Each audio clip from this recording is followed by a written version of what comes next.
Good morning, everyone. It's 9 a.m. and I call this meeting to order. Casey Griffin on our staff will call the roll to establish a quorum. Mr. Cobbins. Here. Mr. Darnell. Here. Mr. Eby. Here. Mr. Edwards. Here. Mr. Ferguson. Here. Ms. Kim. Here. Mr. Kraus. Here. Ms. Tucker. Here. Ms. Hartgrove. Here. Madam Chair, you have a quorum. We have a quorum and we are duly convened. I want to start out by first welcoming our new Commissioner of Education, Dr. Penny Schwinn, serving here with us today in her first time joining us as Commissioner of Education. And I want to welcome her and share with her on behalf of the board that we look forward to working with her. Are there any remarks you would like to make? Thank you very much, and I am equally thrilled to be here. I just wanted to thank everyone I've talked with and met with over the last week. I've been to quite a number of schools and met some exceptional teachers, superintendents, and especially students, some very impressive students. And if that's any indication of what's to come, then I am just so excited to be a part of this community. So thank you very much. Thank you. I'm going to turn it over to Dr. Sarah Morrison to provide us with a recap from yesterday's workshop and our day's events. Great. Thank you, Madam Chair. I will be brief, but we did have a full day yesterday. The board started in the morning at KIPP Antioch Collegiate Prep, which is a school that's been authorized by the state board. They're in their first year of operation, and currently in the Antioch area of Nashville, they have one grade currently of kindergarten students who I think everyone was very impressed, both by their cuteness and also the academic work that's happening with such little babies. After the school visit, we came back to Cordell Hull and had lunch and then a full workshop agenda. We heard from our partners at TARA, the Tennessee Education, oh gosh, I'm going to get the acronym wrong, Research Alliance at Vanderbilt, our partners at Vanderbilt, who help us with the research work at the state level, and heard both about the importance of school leadership and some of the work that Dr. Jason Grissom is doing on that front, as well as teacher diversity. And I know there will be some follow-up reports that group will be bringing to the board based on the conversation yesterday. We also heard from some staff, Amy Owen specifically, on the master plan that the board writes each year in terms of the annual policy goals and some progress reports mid-year on that. We talked quite a bit about the first annual report of the charter schools that the state board oversees. We had a lengthy discussion on the charter renewal appeal that we will vote on today, and just a brief discussion on licensure actions. So it was a full day. We had dinner last night, and I think everybody's ready to go again this morning. So that was yesterday. I also want to make one note for the record, too, that we will be, based on the department's feedback, pulling item 3A from the agenda. That's the ESL policy, in order to solicit additional feedback on both the cut scores involved in that policy, as well as to ensure that it's aligned across other areas of the state board's policy work. That item's going to come off the agenda and come back, I would believe, at our May meeting. That's all I have, Madam Chair. Thank you. Thank you. And before we move into the consent agenda, I do want to read a statement that is important to share with you all based on the governor's executive order. So bear with me for a moment. The board is in receipt of the governor's executive order placing a hold on any new rules or regulations until May 2nd, 2019. This order does not affect the board's ability to vote and approve rules, so we will be moving forward with all the items we are coming before us during this board meeting. While the board is not a department of the executive branch, it is the will of this body to demonstrate respect for and deference to the office of Governor and Governor Lee himself. So we will not file rules adopted on final reading at this meeting with the Secretary of State until after the time laid out in the executive order, unless we consult with the governor and it's determined otherwise. Thank you. The consent agenda items, we need to have a motion to approve the consent agenda. Do I have a motion? Ms. Tucker, do we have a second? Mr. Cobbins, all those in favor will say aye, and those opposed will say nay. I'm sorry. All those in favor say aye. Aye. Opposed? The ayes have it, and the consent agenda is approved. Agenda item 2, report items, Blue Ribbon Schools and 2018 National ESEA Distinguished Schools. Dr. Eve Carney. Everyone, when you present, please state your name and your title for the record. Thank you and good morning. My name is Eve Carney. I'm the Executive Director of the Consolidated Planning and Monitoring Division at the department and have the pleasure of sharing with you all today some of our schools for recognition. There are two sets of schools we will recognize, Blue Ribbon schools and also the ESEA Title I Distinguished Schools. And we're going to begin with the Blue Ribbon schools. The National Blue Ribbon Schools Program recognizes public and private elementary, middle, and high schools based on their overall academic excellence or their progress in closing achievement gaps among student groups. Every year, the U.S. Department of Education seeks out and celebrates great American schools, schools demonstrating that all students can achieve to high levels. The National Blue Ribbon School Award affirms the hard work of students, educators, families, and communities in creating safe and warming schools where students master challenging content. These 6 schools in Tennessee have been recognized as National Blue Ribbon Schools in 2018 and are among the highest performing schools in achievement as measured by 10 Ready. Our first school is the Discovery School from Murfreesboro City.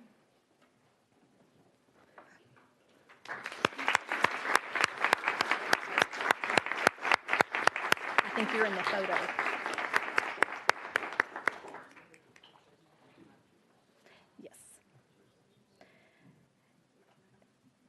We're going to let them get their photo op, and then we will. Yeah. Hold.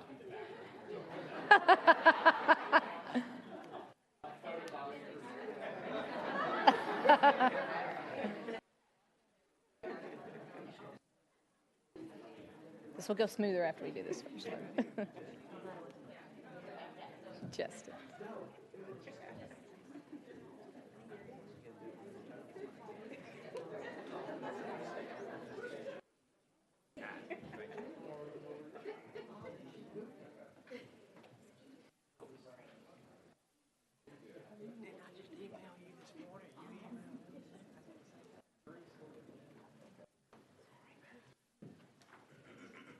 Congratulations.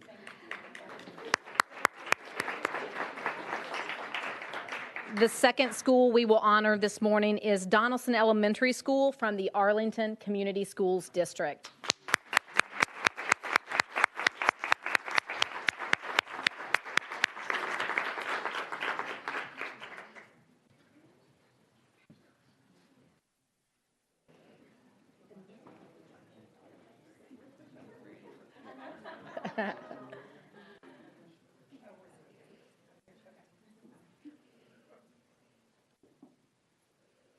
Congratulations.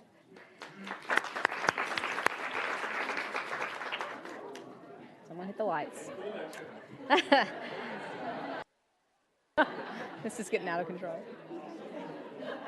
The next school we will recognize is Hume-Fogg Academic High School, Metropolitan Nashville Public Schools.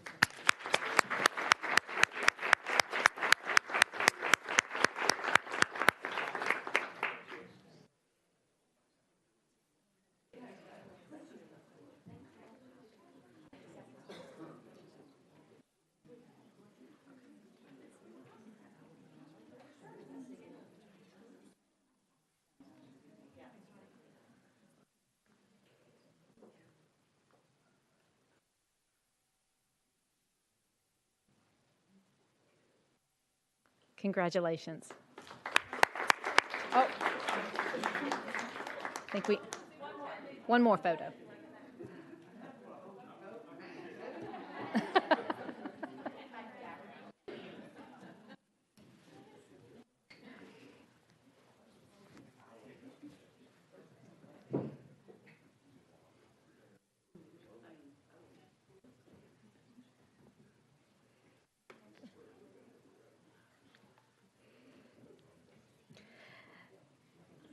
The next Blue Ribbon school we are recognizing is Lakeland Elementary School in a Lakeland school system.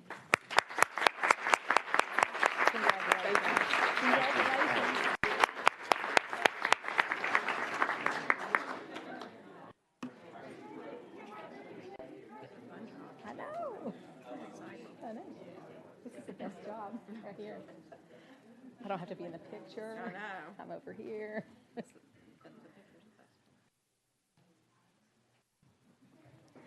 Congratulations. The next school is Merrill Hyde Magnet School in Sumner County. Congratulations. Congratulations. Thank you.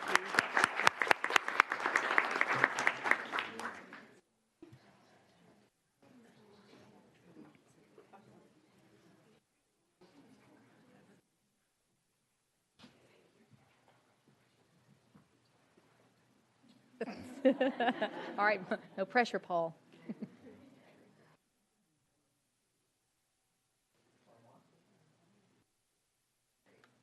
Congratulations.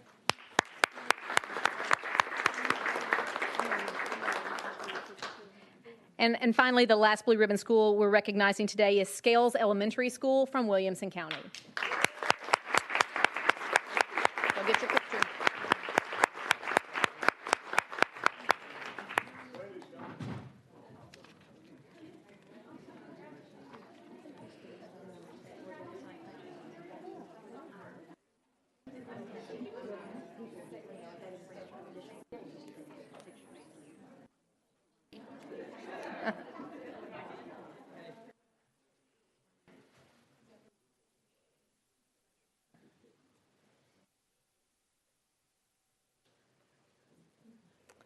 Congratulations.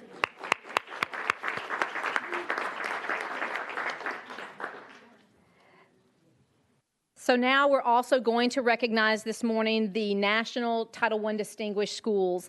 The National Association of ESEA Program Administrators has been selecting examples of superior Title I schools from all states since 1996. Each year, Tennessee selects 2 schools for recognition, one for excellence in serving special populations of students and one for exceptional student performance. The schools recognized demonstrate a wide array of strengths, including team approaches to teaching and learning, focused professional development opportunities, and individualized programs for student success, along with strong partnerships between schools, parents, and communities. These 2 public schools in Tennessee have been recognized nationally in 2018 and are among the state's highest performing Title I schools in achievement measured by TNReady. The first school we are recognizing this morning is Andrew Johnson Elementary School from Kingsport City.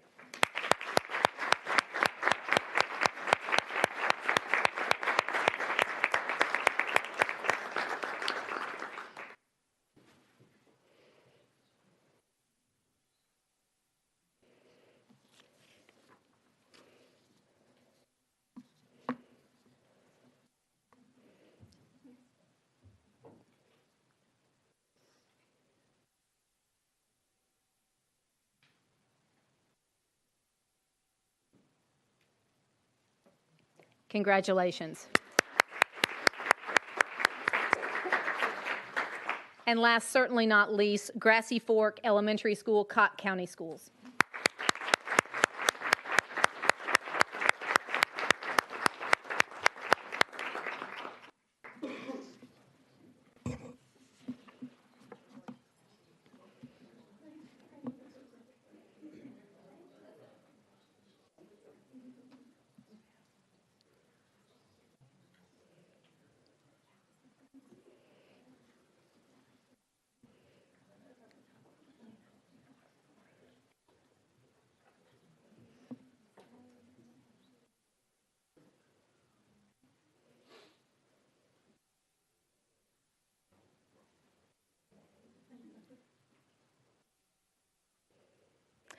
Congratulations. Again, congratulations to all schools that were recognized here today. We will be honoring them in a reception on the 8th floor following this meeting. Thank you.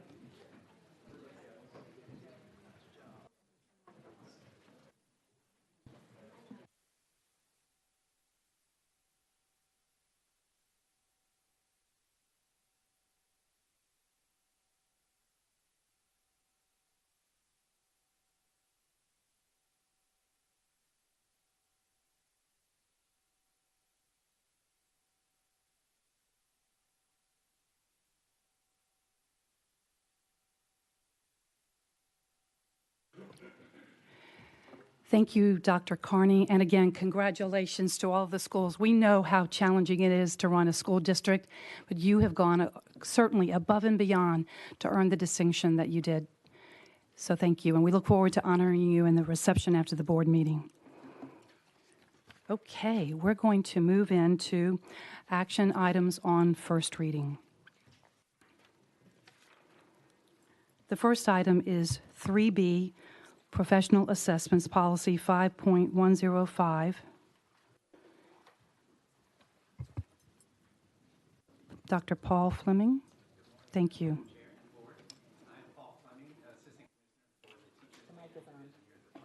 Your mic. Take two. Good morning, Madam Chair and the board members. I'm Paul Fleming, Assistant Commissioner for our Teachers and Leaders Division here at the department. Also, I would be remiss if I didn't say I'm proud, former principal of Hume-Fogg Magnet, and we appeared, I think, in 2012 for the first blue ribbon. Now there's a second. So not that we're like the Patriots, but I think we're seeing a pattern here of a two-peat, maybe heading beyond that. So excited. So I wanted to share, this is a first reading item for our professional assessments policy that includes several changes. One is aligning the assessment expectations to both the licensure rule and preparation rule. Second, just making a minor change on the date for effectiveness of January 1. And then third, clarifying the pedagogical assessment requirements for out-of-state educators. And that means if you do not hold a professional license in another state, you are required to take either the Praxis PLT, which is the Principles of Learning and Teaching, or the EdTPA. And if you do hold that professional license in another state, you then are not required to take either one of those. And I would say, just to add a piece, is we're really striving for multiple measures around licensure. And I think the EdTPA, and believe the EdTPA now that it's a requirement on the pedagogical content side, provides a lot of in-depth knowledge assessment for candidates that did not exist before as well. So it's a multiple measures approach that I believe we're strengthening it with this, and I'm happy to take any questions. Mr. Eby? Yes, thank you. I was looking at these qualifying scores for the EdTPA, and of course I'm glad to see them going up every year as we've talked about in the past. However, I noticed that for all the languages, they go 33, 35, 36. The max is 36, whereas for all the other classrooms, class goes to 42. Are we changing the level of requirements and standards for the language courses, or can you explain why there's differences? Yeah, no, thank you for the question. And there is a standard setting process, a multi-state standard setting process for that. And so based on the content area, those practitioners or those educators that actually engaged in the standard setting process, including from Tennessee, in the multi-state standard setting process, derive and come to that cut score by actually practicing and taking. So those are different depending on the content areas. What is the same, so in other words, there's not a direct correlation there, but what is the same is there are actually 15 rubrics for every EdTPA candidate and assessment. So those are the similar across content areas. So in other words, there are 5 rubrics for the planning process of when a candidate is planning a unit. There are 5 rubrics to assess the instruction through the EdTPA assessment, and there are 5 rubrics on the assessment side of how candidates are using assessments for that unit. So there is continuity around those elements of the rubrics, but the content areas are setting those separate cut scores. As you noted, we're evolving to, or not evolving, but then graduating to the national cut score. That's also connected to research I believe Spencer had done with the board, and Sarah can weigh in on that as well, of showing the rationale for why we're doing it in a graduated. Yeah, just to clarify, so the score looks different, but it's still the national recommended cut for those foreign language For those assessments. areas. It's just a different score because the scales are different for the foreign language. I just thought it was very unique that all of all the languages were lower than all the rest of them, and so I just was. Mr. Edwards? So, actually, I have a number of questions, including how do you turn this thing? So the cut score of French is going to start out at 33. What does that mean? I know it's the national recommended. I know a bunch of states did it. They got to this rubric and all that. But at the end of the day, Right. Candidates took some assessment. They performed at some level of that assessment. And how did that all equate to the number 33? Right, and that's part of it, and certainly ETS, and I know we've had ETS here before to talk about how those actual scores and what they mean, because it's not as simple as like mastery of X% of content. It's actually beyond that. I think bigger picture now is we're seeing that if that was the single point of mastery to determine effectiveness for an aspiring teacher, that would be incomplete.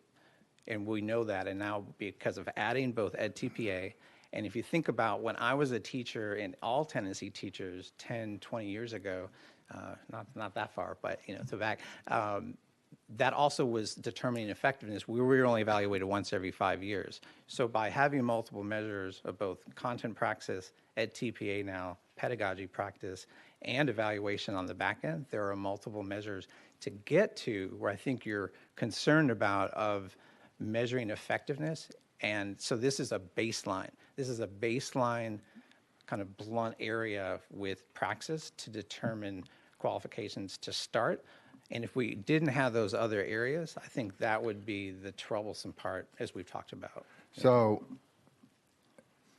I want to just be real clear. I'm not talking about pedagogy, nor am I talking about all the different pieces that go into making an effective teacher. I'm wanting to talk specifically about content knowledge.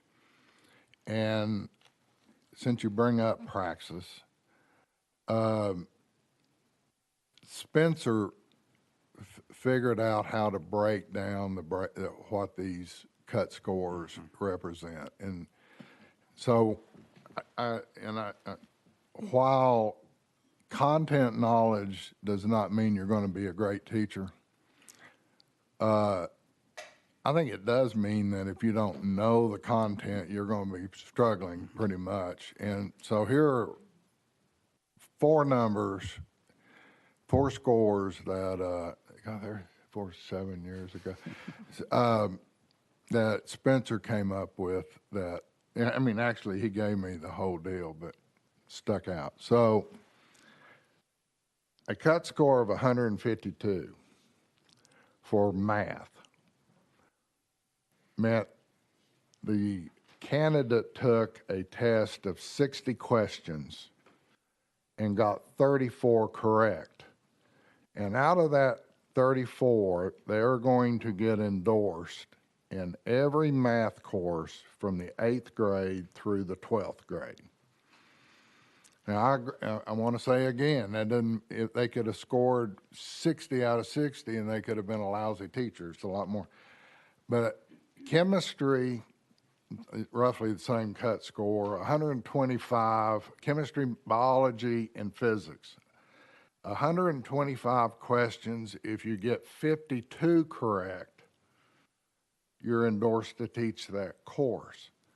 And I do not understand how that it can tell that to a parent that's getting ready to go in and oh, by the way, especially in the math piece,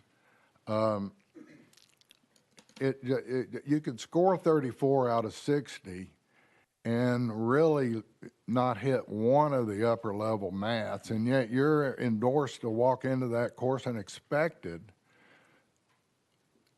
to teach the course. Those kids in the classroom are expecting to hit the course. So I want to ask, why are we doing this? And I know because we don't have another way of doing it. I don't know why we can't, even if this is in addition to this, give them an end-of-course exam before we allow them to teach a course in any course. Just because that cut score does not really, part of the deal in the cut scores by the state's collaboration is to be able to engineer enough passing scores to have enough people endorse available for them to put into courses. Otherwise, if they raised it, they would not have the number of teachers they need to be endorsed to teach a course. In my mind, they still don't have the number of math teachers because they don't have the content knowledge, or they're suspect of not having the content knowledge. And yesterday, we were talking about our master plan being, I think it was the number one bullet point, that we're going to have highly professional, blah, blah, blah, blah, blah, teachers in the classroom. I don't know what the answer is to this, but I think that this is part of a national failure point that can explain a whole lot of what we don't understand why we're getting the outcomes we're getting. Mr. Edwards, your points are well taken, and when we're talking about this subject matter, what always comes to mind for me, especially when we had Dr. Grissom here yesterday going through the terror of data that they collected, to me it always comes back to data, and I don't know that we have enough data, enough evidence that suggests that someone who's cut score, or they took the test, they answered 34 of the 60, that they are not going to become highly effective teachers. I don't think we have enough evidence, and I am wondering if we could get that data to have a more informed decision, because otherwise I think we'll continue to have this conversation without that evidence. I think there are highly effective teachers who pass the cut score that we've assigned. I know that there are those who have struggled and have taken it multiple times and eventually pass it and become effective, highly effective teachers. So I want more rich data to help us to make informed decisions. Yeah. And I understand what Mike is saying, because we all want the same thing.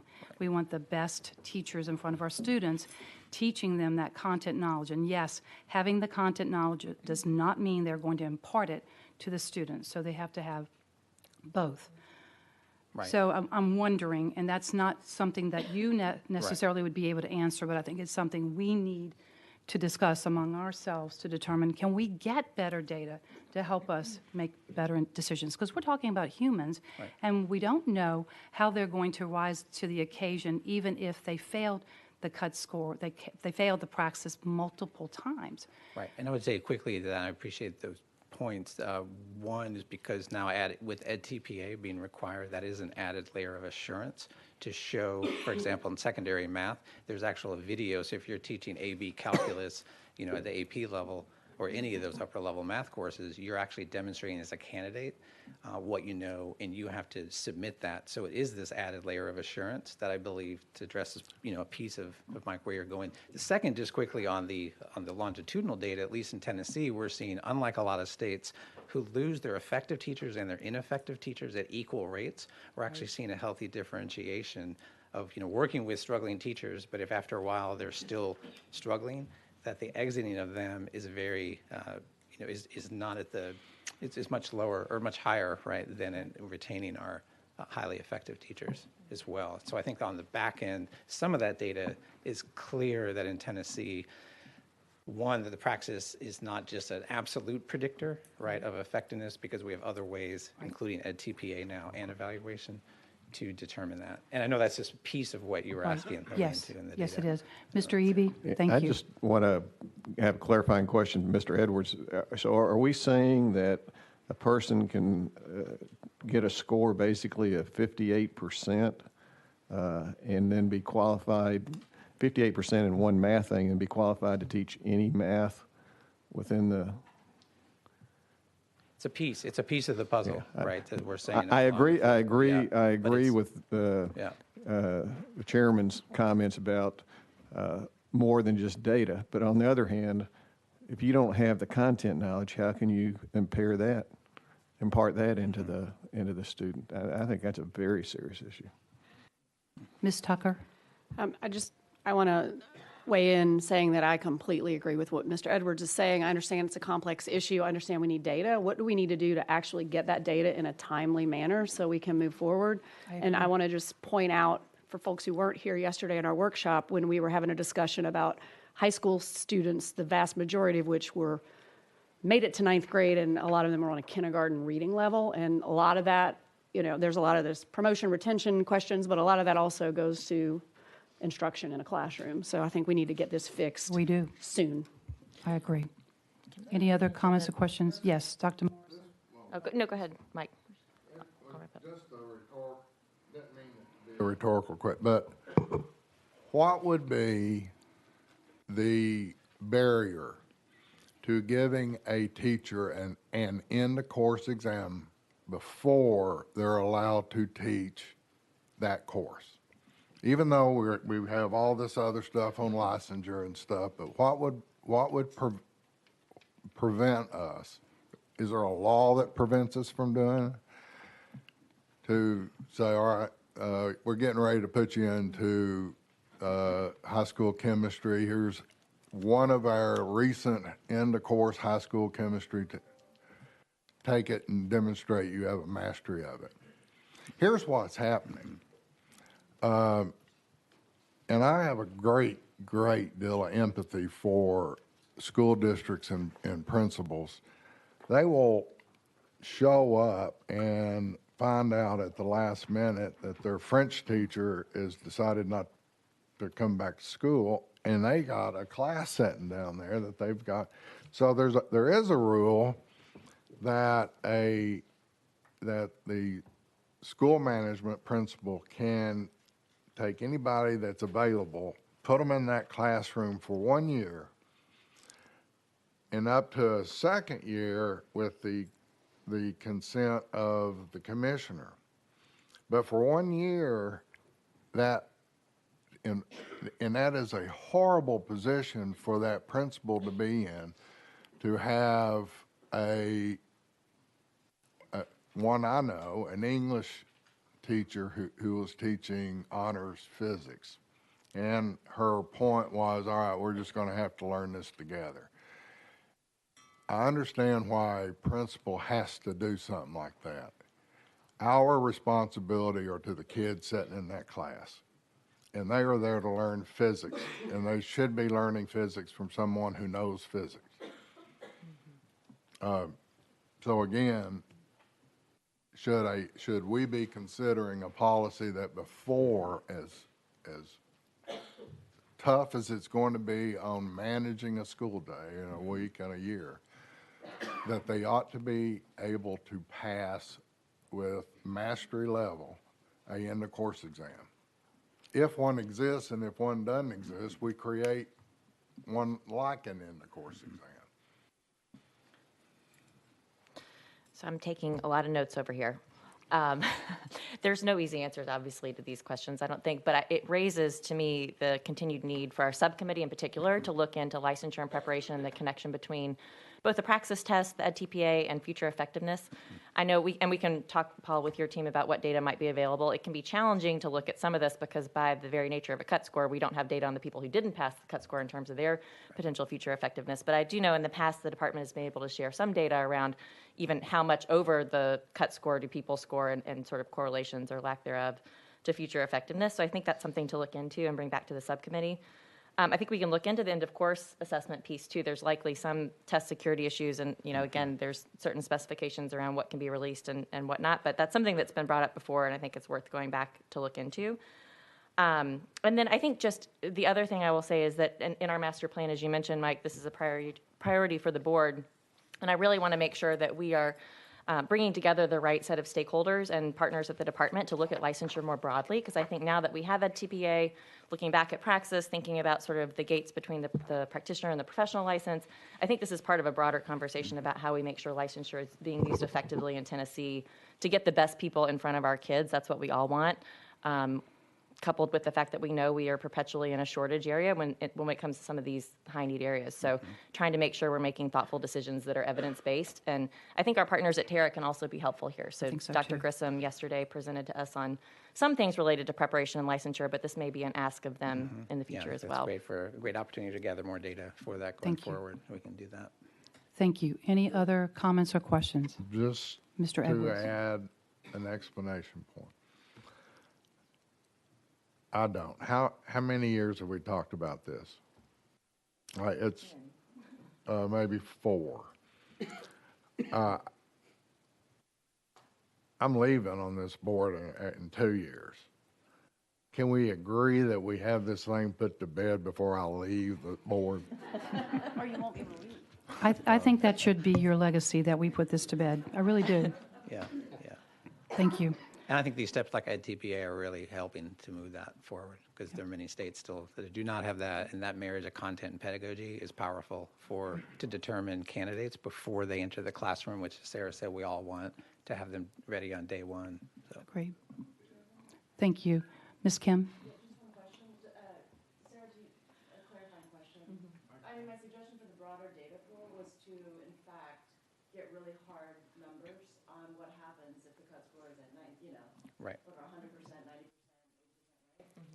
A comment you made though, Sarah, made me think that we can't get access to that. Is that So, no, well, and again, we've done some of this analysis in the past, and by we, I mean the department, to see, so if the cut score is 80, if you scored a 90, or if you scored an 82, what's the difference in terms of your future effectiveness? So we can see, I mean, we can't see the people who didn't pass the cut score because they're not licensed to teach, but we can, based on sort of whether they met the current cut score or went above the cut score, we can see. Does that make sense? above the cut score? That's been my understanding. I think we in the past have seen some of that kind of analysis. That's what I thought. Okay, Yeah. so my actual question though is, so there's correlations to effectiveness, absolutely, but in a more practical sense, I mean, I agree with everything that was said, particularly around the logic. The idea that you need expertise in content in order to begin to effectively teach is not an insane piece of logic to me, right? That No. makes sense. I think there's also the practical implication, which is what happens if you raise the cut score to, let's say, you have to get 90% correct. How many people are cut out? Because and I'm not saying that we make decisions, but it's just, I think that for us as a body, we need to be deeply rooted in sort of all the choice stuff we have. And it seems to me that I have no idea. Like if you have 100 teachers who actually meet the current bar, and all of a sudden you only have 30, if you raise the cut score by this, that would be an interesting piece of data to know. So that was the specific That's- data question. And that was the initial piece we Yeah, saw and we a can couple years look ago. at that. And Yeah. again, we need to refresh that data set, and the last Yeah. couple of years have So we been can bring challenging back- to look at some of that data in terms of the effectiveness piece, but I think it's time to look back and see what we can put together, to your Yeah. point. Yeah, great. Very important discussions. Any other comments before we move for a motion? Is there a motion to approve item 3B? I move to approve. Mr. Eby, is there a second? Second. Mr. Ferguson, any other discussion? All those in favor, say aye. Aye. Any opposed? The motion is approved. Thank you, Paul. Item 3C, Teacher and Administrative Evaluation Policy 5.201. Ms. Renee Diamond. Good morning, Madam Chair, members of the board. I'm Renee Diamond, the Senior Director of Educator Evaluation Systems and Support. I'm bringing to you today an updated achievement measure worksheet, which is Appendix D of the policy, for a first read. The measures on this worksheet are those that educators may select as the 15% achievement measure in educator evaluation. The update includes 2 additional assessments, Oregon Project and Reading Recovery, which were requested by LEAs for addition and approved by the department's academic team. Happy to take any questions.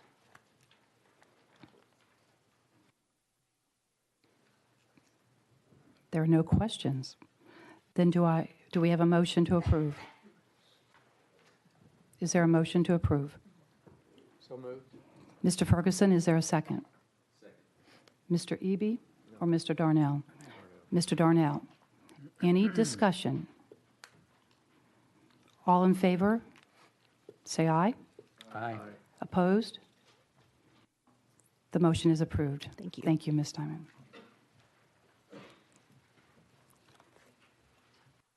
K-5 System Permanent Courses, Ms. Virginia Mayfield. Good morning, Commissioner, Madam Chair, and board members. My name is Virginia Mayfield. I'm the Executive Director for the Office of Math, Science, and Student Opportunities. I'm here today to present to you on first reading a set of K-5 STEM standards that we are very, very excited to be here to show you today. Really in order to encourage our elementary schools to provide STEM opportunities for K-5 students, and in order for K-5 schools that are already designated as Tennessee STEM schools by the Tennessee STEM Initiative Network, we are proposing this set of permanent STEM standards. And they'll really provide districts with a course that is specifically designated to help prepare students to be successful in our already existing 612 CTE STEM courses. They were intentionally designed as broad, overarching STEM concepts with the desire to really deepen student understanding of the connections that exist between math, science, STEM, or math, science, technology, and engineering. While referencing the practice standards for math and science out of our general ed courses, this course is not designed in any way where it could supplant science and math instruction. Multiple districts have reached out requesting this course. The development of the standards accompanying this was a collaborative effort with my office, our CTE team at the department, and also some district stakeholders. I'd be happy to address any questions that you have at this time. Mr. Eby. Thank you.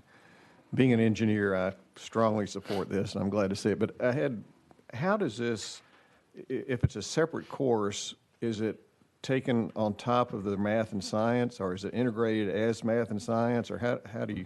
It's taken on top of. The majority of our schools who were asked, and districts who were requesting this course, have a STEM rotation that fits in typically with their PE, their art, those other courses that students maybe take on Mondays or Tuesdays. So the course is really designed so that it's on top of, not supplanting that math and science. Yep, thank you. Yep. Any other questions or comments? Is there a motion to approve? I move for to approve. Mr. Eby, is there a second? Mr. Edwards, any further discussion? All those in favor say aye. Aye. Opposed? The ayes have it. The motion is approved. Thank you. Thank you. Item 3E, Social Study Standards, Ms. Lauren Bardwell. Good morning, Madam Chair and members of the board. I am Lauren Bardwell, and I am the Executive Director of Adolescent Literacy, Social Studies, and Instructional Materials. And the first item I'm proposing this morning are revisions to the introductory material of the Social Studies standards. And I want to be clear, we're not asking for any revisions to the standards themselves.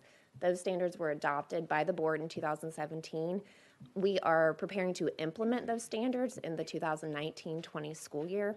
And in preparation for that implementation, we have been in consultation with 4 of the original standards writers to propose recommendations to the introductory material in order to provide better guidance for a successful implementation of the standards. I'll be happy to take any questions. Mr. Darnell. I just have a concern. I know we're going to be having a very large training coming up in June on these new standards. And as far as 8th grade, we don't change a lot, but there are several grades that change drastically in what they teach. And again, I know the standards are not changing, but this information is pretty good and would be great to be presented at those trainings. So my concern is if we pass it on first today, final is not until May, so will that give the department enough time to incorporate all of this into the training by June? That's an excellent question. So we've actually been working with the division that does the training, and so those same ideas are already being incorporated in the training. We would like to codify them in the language of the introduction to the standards. Any other questions or comments? Is there a motion to approve?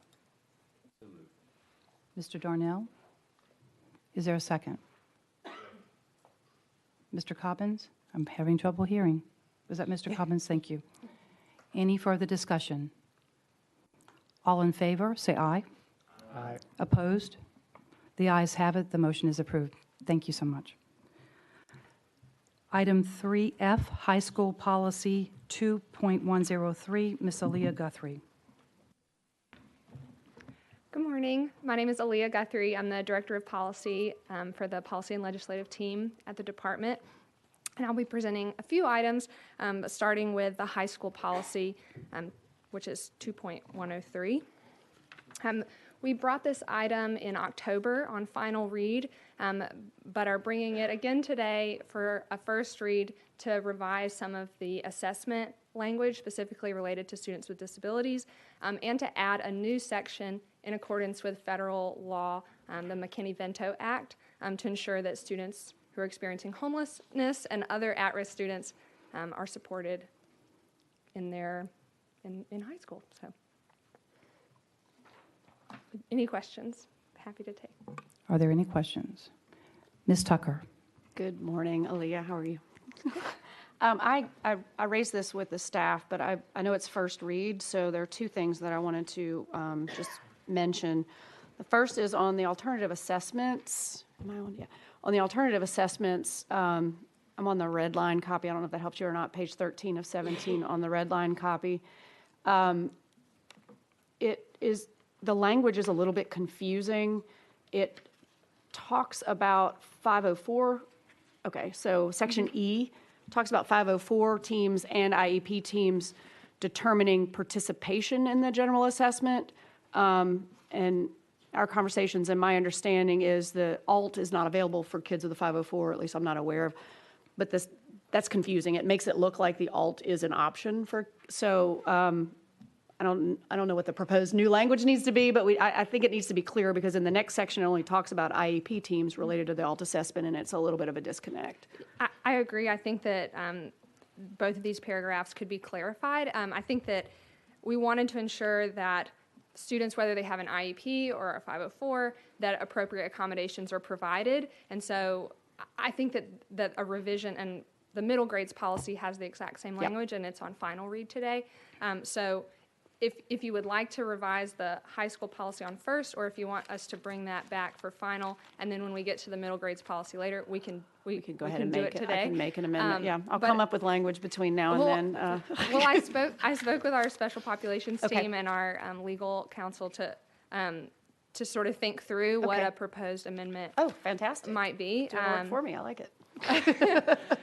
So I think if that very first sentence instead just said students with disabilities shall be provided accommodations in accordance with their IEP or 504 plan, and then strike everything until you get to English learner proficiency level shall be considered. So just taking out the part about determined participation. Yes. Okay. And then on F. I can give it to her. This is, so you had the same question? No, I was playing it. I shared this because your staff is they're on top of it, so they let us know that this was a concern. And so, after consulting with our Office of General Counsel and Special Populations team, I shared back to them, a potential proposal. And then for F, it would just say it would start with a brand new sentence. The IEP team shall determine if a student with a disability shall participate in the general assessment with accommodations or in the alternate assessment, and then to participate in the alternate assessment. So when we get to this point, because I do have one other thing to talk about, do I need to make the motion? I now have that beautiful language. Thank you. Do I need to make a motion and specify that language again, or can I say the language that the department has proposed? Nathan? You can make a motion to amend right now if you'd like to, if you've got the language. I can do that, but do I need to say, can I say the language the department has proposed, or do I need to read it out? Either, whatever suits you. You could do it now and it would go forward to second reading, or you could wait and have them propose it on second reading, whichever suits you. Her question is, can she read it? Does she need to read it? Or do we accept the language that was presented? Can I just say, I make a motion to adopt the language provided by the department. Yeah, if you wanted to Instead of clearly reading it state out it. loud. Yeah, you say my motion is to adopt the language as That's presented by the question. department. Okay. Yep. Okay. I'm going to make that motion, but I want to make one other comment, one other thing first. I couldn't find it, but I know it's here because I took a note on it, and I think it's in the middle school policy, which is on final read. And I think it's in mean, I think it's all over state law, where general education is referred to when you're talking special ed as regular education. I would like to see us moving forward, we don't have to find it here right now, but changing that to general education. Parents of kids with disabilities see regular and they think, oh, my kid's irregular, and it's just a little bit. I think that appears in our first proposal for the court-ordered day facilities rule, that's where I found it. where Okay. where the word regular is used. So that has been noted as something that we're going to move to, and it's a brand new rule, and Okay, perfect. so we'll make sure that Thank you. carries I appreciate through. it. So if there's not other, I have a motion. To amend. You have a motion to amend. do. Okay, would you please read the motion? I'll just read it out of here. I move to amend item, should know this,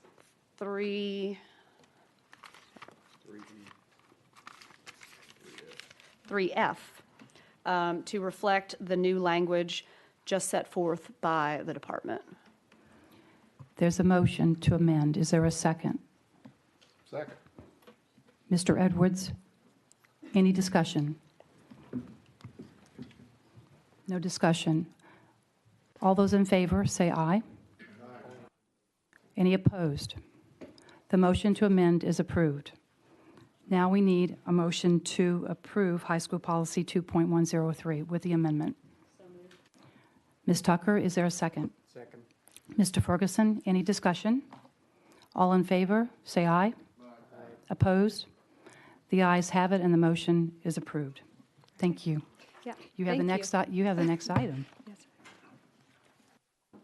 3G Educational Interpreters Policy 5.400.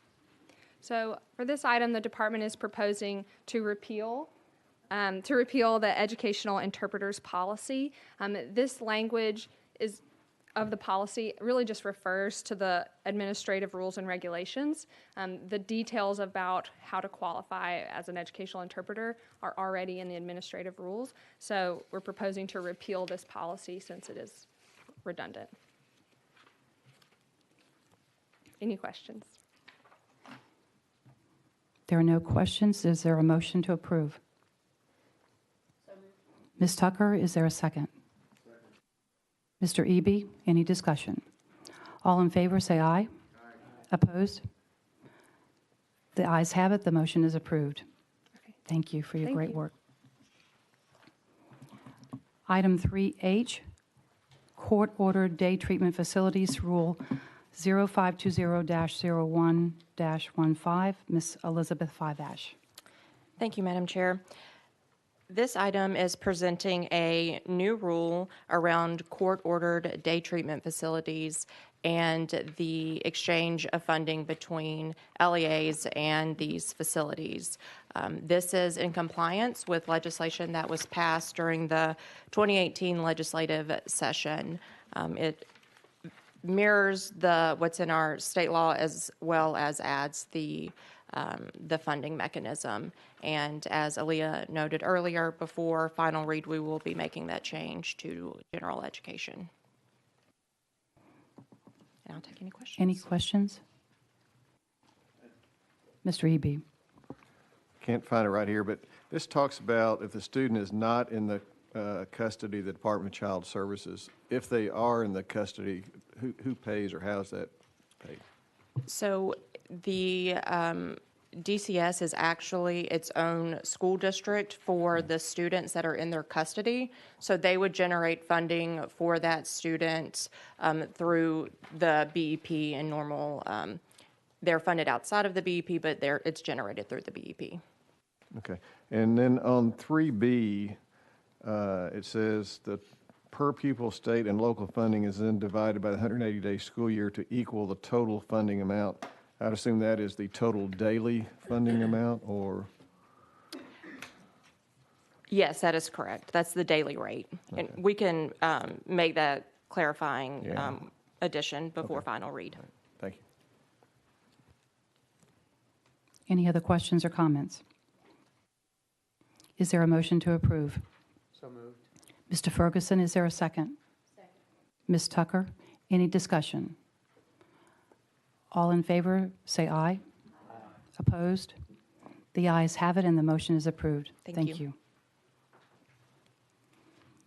Item 3I, Charter Schools Appeal Policy 2.500, Ms. Ally Gaffey. Good morning.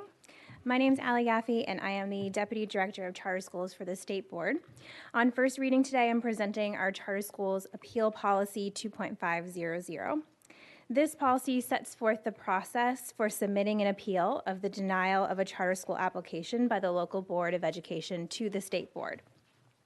Our charter team annually reviews our policies for alignment to State Board rules and other policies, as well as opportunities for clarification.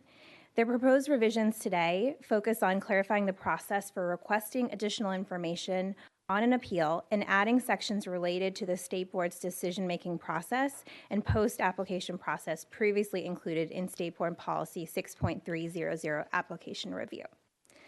State Board staff recommends acceptance of this item on first reading, and I'm happy to answer any questions that you may have. Mr. Eby. I can't find it, but it talks about, says that the State Board commits to using a rigorous decision-making process in granting charters. Can you just, I mean, I go back and I think, well, a decision-making process, there's various processes that you can go through and set your objectives and your alternatives and your weights. What do you mean by rigorous decision-making there? I've got it listed as A. Yes, on page 6. Page 6, okay, thank you. Here we're talking about referring to our policy 6.111. Right. And are you wanting us to clarify what, like, in that statement there? Well, yeah, I was just trying to, where are we now? I'm on the red line page, so. Mm-hmm. It's 10A, page 6. Yeah, the State Board commits to using a rigorous decision-making granting we're claiming that we're going to use rigorous decision-making. I'm just trying to understand, what do you mean by rigorous decision-making? Is that a process? Is that that you go through? Yes, Tess, I'm going to call you over here. Happy to help. Tess Stovall, Director of Charter Schools. So the State Board adopted 6.111, which is our quality authorizing standards. And within those standards, it outlines what a quality authorizer should do when it comes to a rigorous decision-making process for approving a charter school. So it talks about only approving schools that have comprehensive academic operation financial plans, have the capacity to open the school. And so I think when we're bringing this back on final reading, we can just make a reference to 6.111. Those are the standards that we expect our local boards of education to be adopting. We hold ourselves to those standards. So I think just making that reference loop, we can do that to clarify in this policy. That would help, thank you. Yeah. Any other questions or comments? Is there a motion to approve? Ms. Tucker, is there a second? Mr. Darnell, any further discussion? All those in favor, say aye. Opposed? The ayes have it, and the motion is approved. Thank you. You have the next item? I do. Jay? The second item I'm presenting on first reading today is our Charter School Application Review Policy 6.300. This policy sets forth the principles and criteria that the State Board uses in reviewing charter school applications received on appeal. Upon completion of our charter school appeal cycles, our charter team collects valuable feedback from applicants, from local districts, and from external reviewers. Using this feedback, our team reviews our policies to ensure alignment to State Board rules and other policies, as well as, again, opportunities for further clarification. The proposed revision for this policy is the removal of sections related to the State Board's decision-making and post-application process to instead be included in State Board Policy 2.500, which we just reviewed. We recommend acceptance of this item on first reading and happy to answer any questions. Are there any questions? Mr. Eby. I think in 2B, it talks about using a sample scoring criteria provided by the Commissioner of Education. It might be helpful to either refer to where that is or to attach that to the back of it as an appendix? Yep. I made a note to change that language to something perhaps saying using the sample scoring criteria provided by the Commissioner of Education and is available on the TDOE department website. Thank you. Yeah. Is there a motion to approve? Mr. Eby, is there a second? Mr. Edwards, any further discussion? All in favor, say aye. Aye. Opposed? The ayes have it, and the motion is approved. Thank you. You have the next one. I do. Item K. Yes, the final item I'm presenting this morning on first reading is the State Board's Charter School Performance Framework. The framework is the tool we use to annually evaluate each of our charter schools' academic, financial, and organizational performance. Revisions made to the performance framework reflect feedback gathered from our authorized charter schools, as well as reflections on our first year as an authorizer.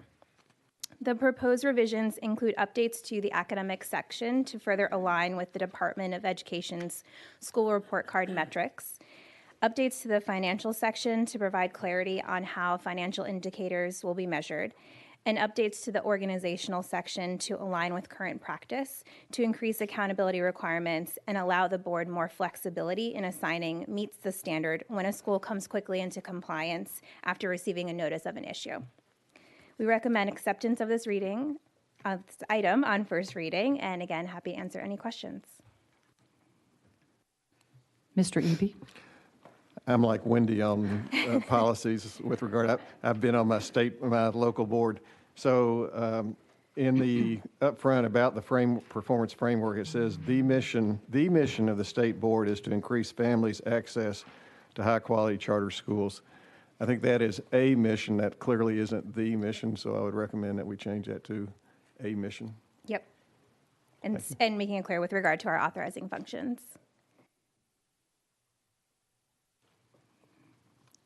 Any other comments or questions? Is there a motion to approve? So moved. Mr. Edwards, is there a second? Second. Mr. Eby? Any further discussion? All in favor, say aye. Aye. Opposed? The ayes have it, and the motion is approved. Thank you. Thank you. Item 3L, Charter School Oversight and Evaluation Policy 6.500, Ms. Tess Stovall. Good morning. My name is Tess Stovall. I'm Director of Charter Schools for the State Board of Education. This item is Charter School Policy 6.500, Oversight and Evaluation. So this applies to the board's authorized charter schools.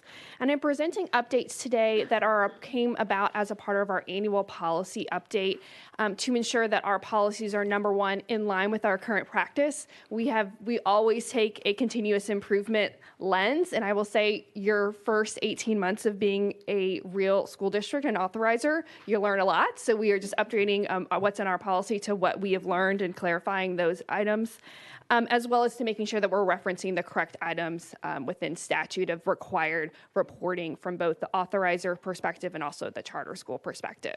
And I'm happy to take any questions. There are no questions. Is there a motion to approve? Ms. Tucker, is there a second? Second. Mr. Ferguson, any discussion? All in favor, say aye. Aye. Opposed? The ayes have it, and the motion is approved. Great. Thank you. Next item. The next item I have before you is Policy 6.111, which is the Quality Authorizing Standards. So in 2017, the Tennessee General Assembly charged the board with developing quality authorizing standards that local boards of education would have to align their policies and practices with. So when we were originally adopting these standards, the state board looked to the National Association of Charter Schools authorizers' principles and standards of what quality authorizing looks like. And therefore then looked at those standards and applied them to the Tennessee context. So definitely made some changes and tweaks to make sure that they were applicable to what's happening and authorizing here in Tennessee. The National Association of Charter School Authorizers in 2018 made some updates to their principles and standards, and therefore the staff took a look at those updates and made some decisions of whether or not we needed to update our principles and standards for quality authorizing to align to what the National Association of Charter School Authorizers had put forth. When we were proposing these changes, we sent them and received feedback from all charter authorizers in the state, the Tennessee Charter School Center, and the Tennessee School Boards Association. So the updates that are presented here on first reading reflect the feedback that we received based on those proposed changes. And I'm happy to take any questions. Ms. Tucker? Hi, Tess. So first, I want to say I'm glad to see, and I'm glad that I'm assuming this came from NACSA as well, but I'm glad to see a national focus on this addition of requiring applicants to demonstrate capacity to serve students with diverse needs, students with disabilities, learning exceptionalities, and English learners. So I love having that in here. I think that's a message that all potential charter applicants need to see. But my question is, and I think I know the answer, so I may just be preaching. My question is, I know there's a statute requiring authorizers to follow these best practices. Are there any repercussions if an authorizer does not follow these best practices? At this point, there is nothing in statute that allows the state board to have any sort of corrective action beyond what we currently do when we're analyzing appeals, and we'll talk about later on today regarding alignment to the quality authorizing standard in the appeal that we have before us today. But in terms of any additional corrective action, that's currently not outlined in state law. So I know also that last year the authorizer fees were passed requiring authorizers or charter operators to pay authorizer fees. And so I'm going to make a pitch, if you're having any conversations, that it would be a lovely idea at the legislative level to tie quality authorizing, you can look all over the side of the room, to tie quality authorizing to those fees, because I'm pretty sure if it hits the pocket, that there may be more of an incentive to do the right thing for kids in their authorizing. So that's my speech. Thank you, Ms. Tucker. Any other questions or comments?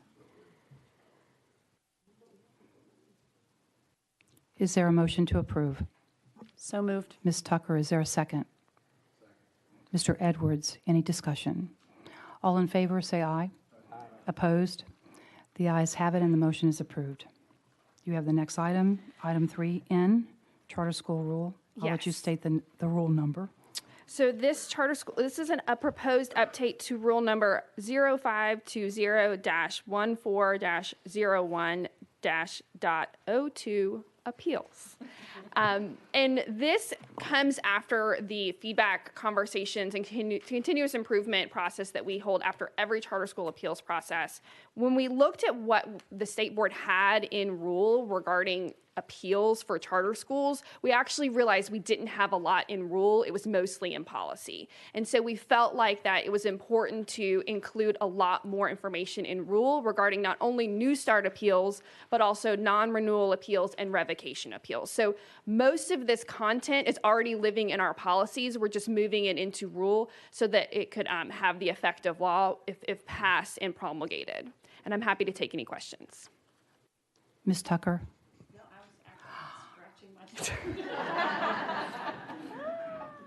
You know, she looks my way, and I always think she has a question, and I can see her out of the corner of my eye. But Mr. Eby does. Since she doesn't, I will. I guess it's now, I'm looking in the red line under suspension item P, I guess. I was glad to see that you removed the word automatically, so it says, with regard to licensure action by the board, suspension means the nullification of educator's license for predetermined term after which the license is reinstated. You took out the word automatically. Should that be, instead of is reinstated, may be reinstated? I think you're on the next item. Yes. You are ahead of the game. But I'm happy to try to wing that. That's not my subject area, Mr. Eby. I was not sleeping. I was looking ahead. Thank you.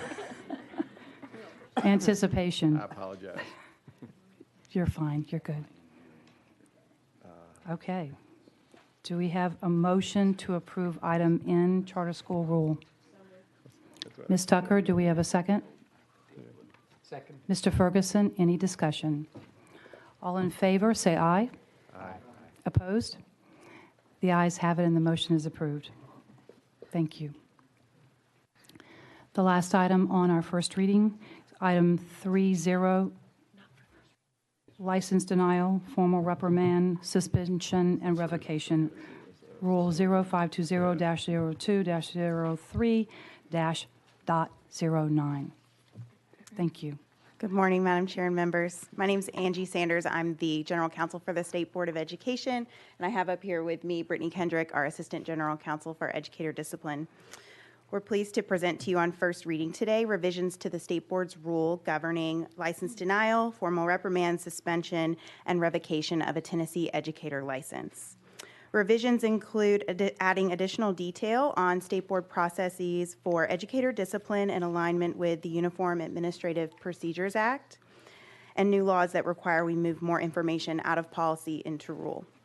Additionally, we're adding clarifications to definitions and reiterating the board's authority to take action against an educator for being under the influence of alcohol or illegal substances while on school property or premises. Additionally, we're proposing revisions to bring the rule in line with a new state law, allowing the state board to take action against a director of schools for not reporting. As you know, the director of schools has the obligation to report educators who are disciplined for conduct which could be grounds for licensure action. There is also a new law that allows the board to formally reprimand an unlicensed director of schools for similar conduct.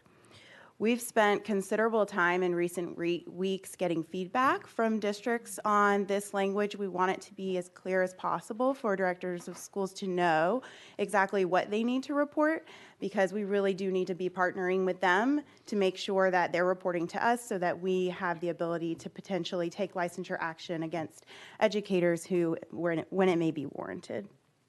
We're also planning to hold a rulemaking hearing on this rule on March 11th, 2019. And more information on that is available on the board's website. So with that, Brittany and I are happy to take any questions. Bob, I know you have a wonderful question. Mr. Eby. I saw Ian. I was going back to my notes. I apologize. Yeah. So on I guess it's on on suspension. We say which the license is, and you took out the word automatically reinstated. Should we add in may be reinstated? Yes, we can certainly do that. Yeah. Thank you. Ms. Tucker. So I want to make sure that we all understand the procedural difference, because this changes our procedure, right? And just so I want to make sure I understand it, first of all. So my understanding now for educator licensure, you always gave notice, obviously, for due process, but now you're actually having conversations with the educator and trying to reach an agreement as to if there is any action, what that action would be, and doing an agreed order that then is coming to us for approval. So it's the same thing with the signed agreed order on the front end as opposed to. Right. So previously, we would just bring you all the actions and you all would vote. Now, we've tweaked it a little bit, so now they get additional due process where they have an opportunity to show compliance, to mitigate the information before we go into case review. Additionally, there is a consent order option. If they are in agreement with the licensure action, we can work on the language of the consent order, but they basically are agreeing to it, and we let them know that you all still have to vote on it prior to it being approved, or they can request a hearing. The biggest difference is that if they don't do either thing, which that happens a lot, we are required to institute contested case proceedings against them and go before an ALJ. So those are the two big differences. We institute contested case proceedings for those people who don't take either option of the consent order or request a hearing, and the consent order option. Yeah. So in the past, if you sent it by certified mail and it was delivered and they never responded, we would take action and then they would get notice of the action. Now, if that happens and you don't get any response from them, you schedule it on a court docket and then they show up or don't show up. Right, and we ask for a default judgment and show proof to the judge that we have grounds to take licensure action. And then on the consent orders that you reach agreement, it's basically what you recommend. But it's what you normally had come into us to recommend, and often you would say, we've talked to the educator, they're in agreement with this. Now it's just formalized. Right. Exactly. And if we say, which today. You know, Mhm. later today, if a board member or if a majority of the Right. board says this isn't acceptable to us, they already know that that's a possibility Right, and that so you would in go the- start that process Yes, over. So in the notice, they are made fully aware that the order does not take effect until you all actually vote on it, and there is a possibility that you all will not agree with the action that's recommended in the consent order, and if that's the case, they will get additional due process notice. Okay, so it sounds to me, it sounds like this is more due process than is required by law, but it sounds like you're doing that because we have taken a pretty strong position on educator misconduct, right? And so you're giving them, like, we're going to give you guys every chance to prove and to make sure that if we're going to make these hard decisions, that you have all of these opportunities to show you're in compliance and to be a part of this process and to have a hearing. We've gotten a lot of feedback from the different education associations out there, so trying to work with them, and then also making sure that we are in compliance with the law. I think the UAPA can be interpreted in very different ways, and if you look at other agencies, everybody kind of does it differently, but this is our way to ensure that our board is doing it the best way that we think that we're giving everybody fair game, due process before any action is taken against their license, so, yeah. Well, I, for one, appreciate the thought that you guys put into this, and I do, as the board member or a board member who often is recommending more punishment than the committee, I appreciate that educators will have every opportunity to address that in other venues, so I'm all for it. And I agree with you, and the clarity in the language is so critically important too, so that everyone is as aware as possible and is clear what your actions will result in. And so I applaud you for taking the time to do this. It's critically important. We want everyone to clearly understand this. And thank you for that. I think Mr. Edwards has a comment or a question. I was scrolling, trying to confirm, but this does put the superintendent in the hot seat accountable for failure to report. What happens if the negligence is on the the principal side? They have a conversation in his office, why don't you resign and we'll just forget about it, and it never really makes it to the superintendent. Well, if the educator resigns, then that would have to be reported by the director of schools. So I don't know. I think LEAs have different processes But we don't in know place. why he's resigning. They're still required to report it, and then our rules also say that once they report it, now our rules say the last time we revised this rule that myself or if Hannah McCann reaches out to the district under our rule, they are required to give us information once we request it, unless it's under some kind of law privileged. So we do have that as well. And to your point about if the principal or a school administrator doesn't report it, they are licensed. So presumably once the director of schools finds out that particular principal or administrator didn't do their due diligence in letting them know, they could report that principal to us and we could potentially take action against that school administrator. Angie mentioned this briefly, but I mean, I know our board wrestles mightily with these cases, and they are difficult to say the least, particularly when you're talking about the safety of students. I know our directors of schools share the state board's desire to do the right thing and have a unified front when it comes to making sure that these cases are reported. That's why I think we have taken such pains to ensure that the language is clear, understandable, and not to be misinterpreted. And I appreciate, I'm not sure if Dale Lynch is still with us, but Lillian and I had the chance earlier this week to present in front of the superintendents, many of them who are in town for their legislative conference, and we want to make sure we take every opportunity to continue to clarify the law, or the rule in this case, based on their feedback so that we are clear what the board requires in terms of reporting. This only works if our directors of schools are partnering closely with the state board to report these things that are of issues or potential issue to the safety of students. So thank you to Angie and Brittany for continuing to clarify this rule, and thank you to the superintendent's organization, because we do need to make sure that we're partnering closely so that we have a unified front when it comes to ensuring the safety of our students across the state. Thank you. Any other questions or comments? Do we have a motion to approve? Mr. Eby, is there a second? Second. Ms. Tucker, any further discussion? All those in favor say aye. Opposed? The ayes have it, and the motion is approved. Thank you. That concludes the first part of our agenda, and we are going to take a 10-minute break, and we will reconvene, I'm looking at the clock, at 10:30 promptly. Thank you.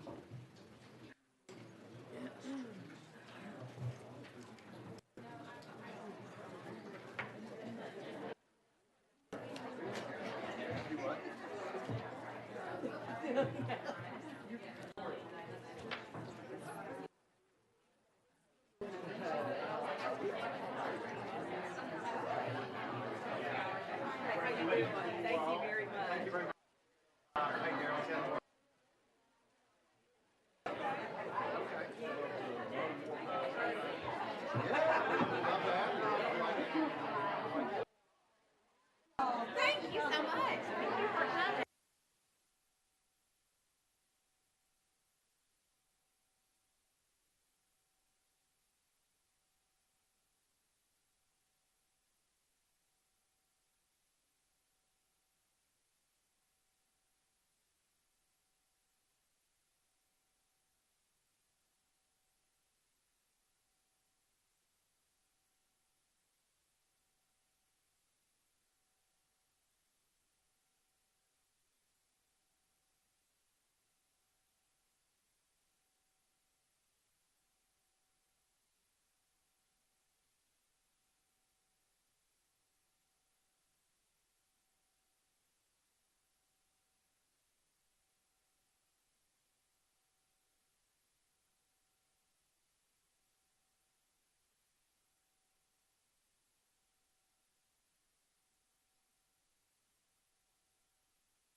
I am late, and we are late. It's time to get started.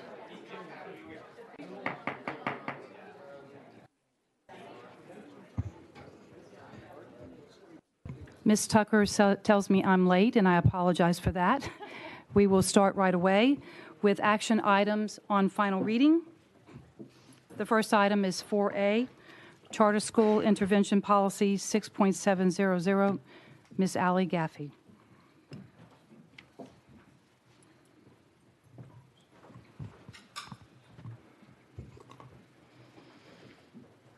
Hello again.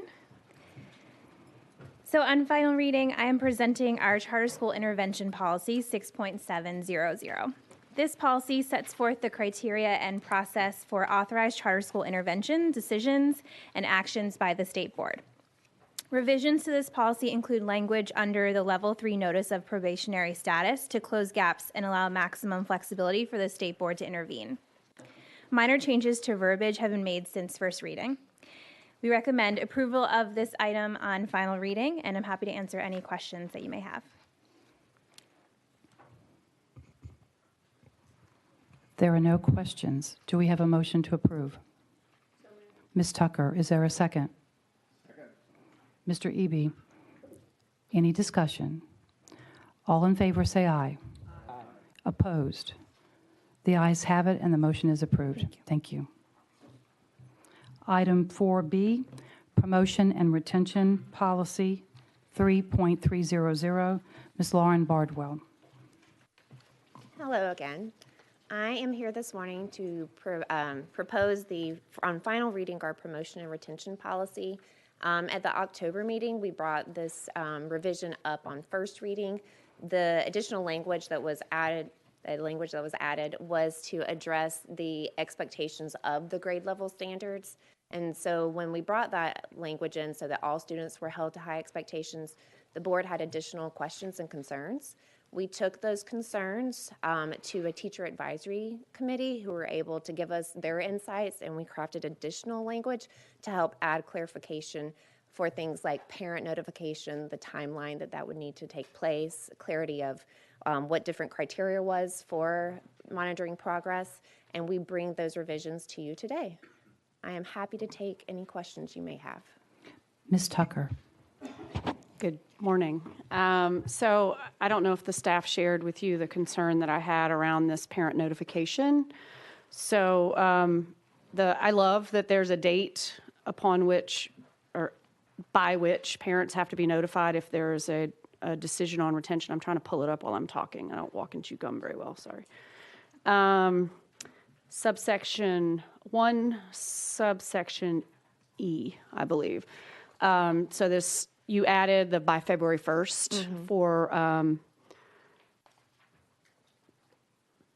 students, schools shall identify students who demonstrate difficulty in achieving requirements for promotion to the next grade level and thereby may be considered for retention by February 1st. And I thought that was great. The next sentence, however, to me, takes away the whole point of that. There may be situations where a student may be identified after February 1st. So to me, that was, my question to the staff was, why do we even have a date if you can just ignore the date? And so through some conversations, and you may have seen the language that we're proposing. So I don't know if now is the time to move to amend? I think it would be. Okay, excellent. So I would move to amend that section. Instead of, however, there may be situations in which a student may be identified for retention after February 1st, to strike that language and replace it with, however, a student may be identified for retention after February 1st if such retention is pursuant to a lawfully adopted local board policy that identifies limited situations in which students may be identified for retention. So that's my motion. We can discuss why if anybody has any questions, but that's my motion. Get my reading practice. However, a student may be identified for retention after February 1st if such retention is pursuant to a lawfully adopted local board policy that identifies limited situations in which students may be identified for retention. And I'll say, Bob, just because you may be asking what that means, the potential situation was given to me that a student comes to the school in March and they're clearly not able to be, and that's a situation where clearly you don't want to hamstring a school that didn't even have the student on February 1st. So we talked about, whether you do a limitation of if they come after February, it just made more sense to let local boards make those decisions. That's my motion. Is there any objection to the proposed amendment? Without objection, then it is so ordered. We will accept that language. Thank you, Ms. Tucker. Thank you. Any other questions or comments? Mr. Edwards? All right, so I was entertaining listening to Wendy offering a motion to amend to change the title from promotion and retention policy to our social promotion policy. And I thought that would be too sarcastic. 2 years ago, again, Spencer asked him for some numbers, and he said, I wanted to know how many people graduated in that May, walked across the stage, got a diploma, and it was 76,000 kids. Not the same kids, but many of them the same. How many kids scored at or below 19 on the ACT? And that was 33,000. Mr. Krause is sitting there living with the consequences of us graduating kids that are not ready to go on, even though that is one of our absolute stated goals. And shortly after getting that information, I asked the commissioner, how do we know that people who are getting high school diplomas can read? And read at an adequate level to be able to get trained for some job? And the answer was, well, we don't know. Then the conversation comes up, well, when should we know? And do we wait until it's a pathology report, or do we try to do an early diagnosis and take action? There was actually a bill introduced, I think, certainly one was being floated, that if you were not reading on grade level at the end of third grade, you could not go on to the fourth grade. Well, that has a lot of people, I mean, there's a lot of objections to that on a number of levels. Some research says that is harmful to the child. I'm not going to argue with that one way or the other. I will say this, it's also harmful to the child to walk across that stage with a diploma and can't read. So we come to our promotion and retention policy. And one of the things about that policy, that statute that was being floated, is that it had a physical note that was absolutely a barrier, could not be, there wasn't enough money. So what we're saying is we don't have enough money to educate our kids. I mean, that's, you know, we can't do it. So why yeah. So here's one paragraph in this that there's others I want to. So I'm reading it, and this is promotion 1D. A student in the third grade shall not be promoted to the next grade level unless the student has shown a basic understanding of the curriculum and the ability to perform the skills required in the subject of reading as demonstrated by the student's grades and standardized tests. I'm thinking, well, that's it. We've hit it. We've done it. Except the next sentence, however, comma, such student may be promoted if the student participates in an LEA-approved research-based intervention prior to the beginning of the next school year. And there's other language in here that it could be a summer school. But it does not say at the end of that intervention that they have to show a basic understanding of the curriculum and the ability to perform the skills.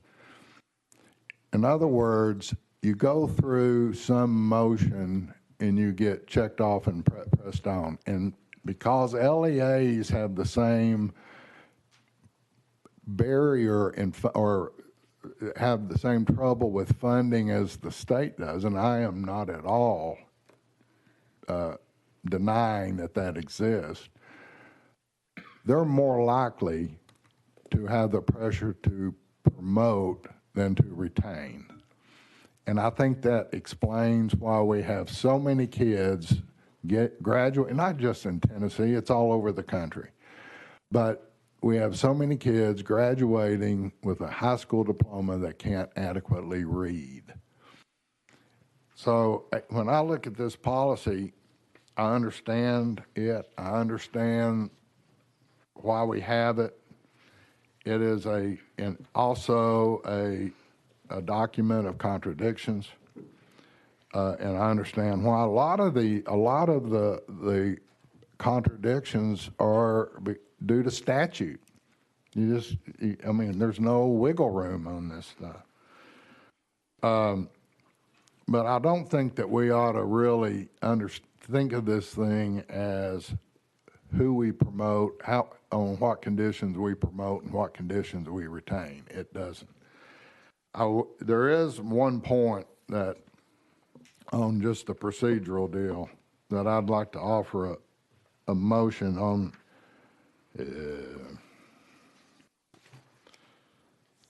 On 3E3,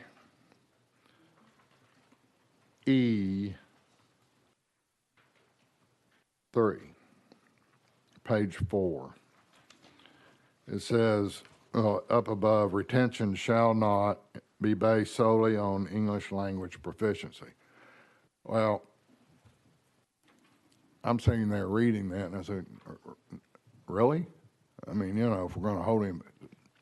Well, the staff cleared it up for me. It was for English learners. So I would like to just make the motion that we amend that to say based solely on English language proficiency for students who are identified as English learners. Now, to be honest with you, I think that didn't do an English language learners any favors. I mean, but the intent of that statement needs to be clarified. And so whenever somebody picks it up somewhere else, they'll understand what it is. Are there any questions about the proposed language change on item 3E on page 4, proposed by Mr. Edwards? Is there any objection to what he's proposing? Without objection, so ordered. Are there any other questions or comments before we move into a motion to approve this item with the amended language? Is there a motion to approve? Mr. Eby, is there a second? Second. Mr. Darnell, any discussion? All in favor say aye. Any opposed? The ayes have it and the motion is passed. Thank you. You have the next item. Hello again. I have the next item. In this case, we're presenting on final read revisions to the introductory and appendix information for the English language arts standards. You may recall back last spring, in conjunction with the State Board staff, we did an implementation check of the English language arts standards. And while we are not moving forward with any revisions to the standards, and I would like to be clear, we're not making any revisions to the standards themselves, but much like the social studies standards, we would like to move forward with the Standards Writers Committee's decisions to clarify some misconceptions out in the field after we had a year of implementation of the standards, and we want to be able to present that clarification to teachers for next school year. I'll be happy to take any questions. Mr. Eby. So from that last year's period, what stakeholder engagement have you had to get feedback? So we haven't done any additional feedback since the standards implementation check. So that started last March and went through the summer, and the department staff supported a subcommittee of the original standards writers and let them know what we had been hearing from the field, and they also brought their expertise. They made the revisions at that point. And because we did not move forward with any revisions to the standards, this has been tabled until now. And so we would like to move forward with what that standards committee recommended last summer with to the introduction and the appendix.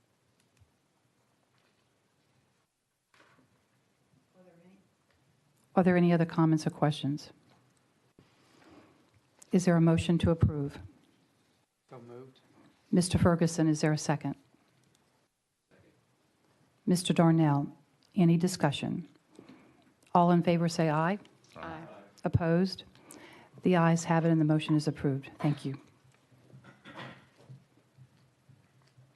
Item 4D, Educator Preparation Policy 5.504. You are not Michael Durline, you are Paul Fleming. Yes. The last time I checked. Thank you. Good morning again.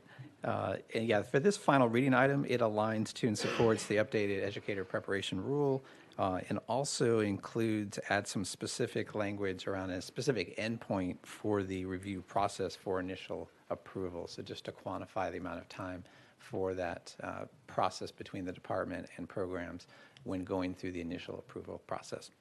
And that's the only change. So happy to take any questions at this time. Is there a motion to approve? So moved. Mr. Edwards, is there a second? Second. Mr. Eby, any discussion? All in favor say aye. Aye. Opposed? The ayes have it and the motion is approved. Thank you. You're next up again. Yes. Item 4E. Thank you. And this item includes two minor changes. One just is an opening statement in the item that all EPP shall align their programs to both the content and literacy standards.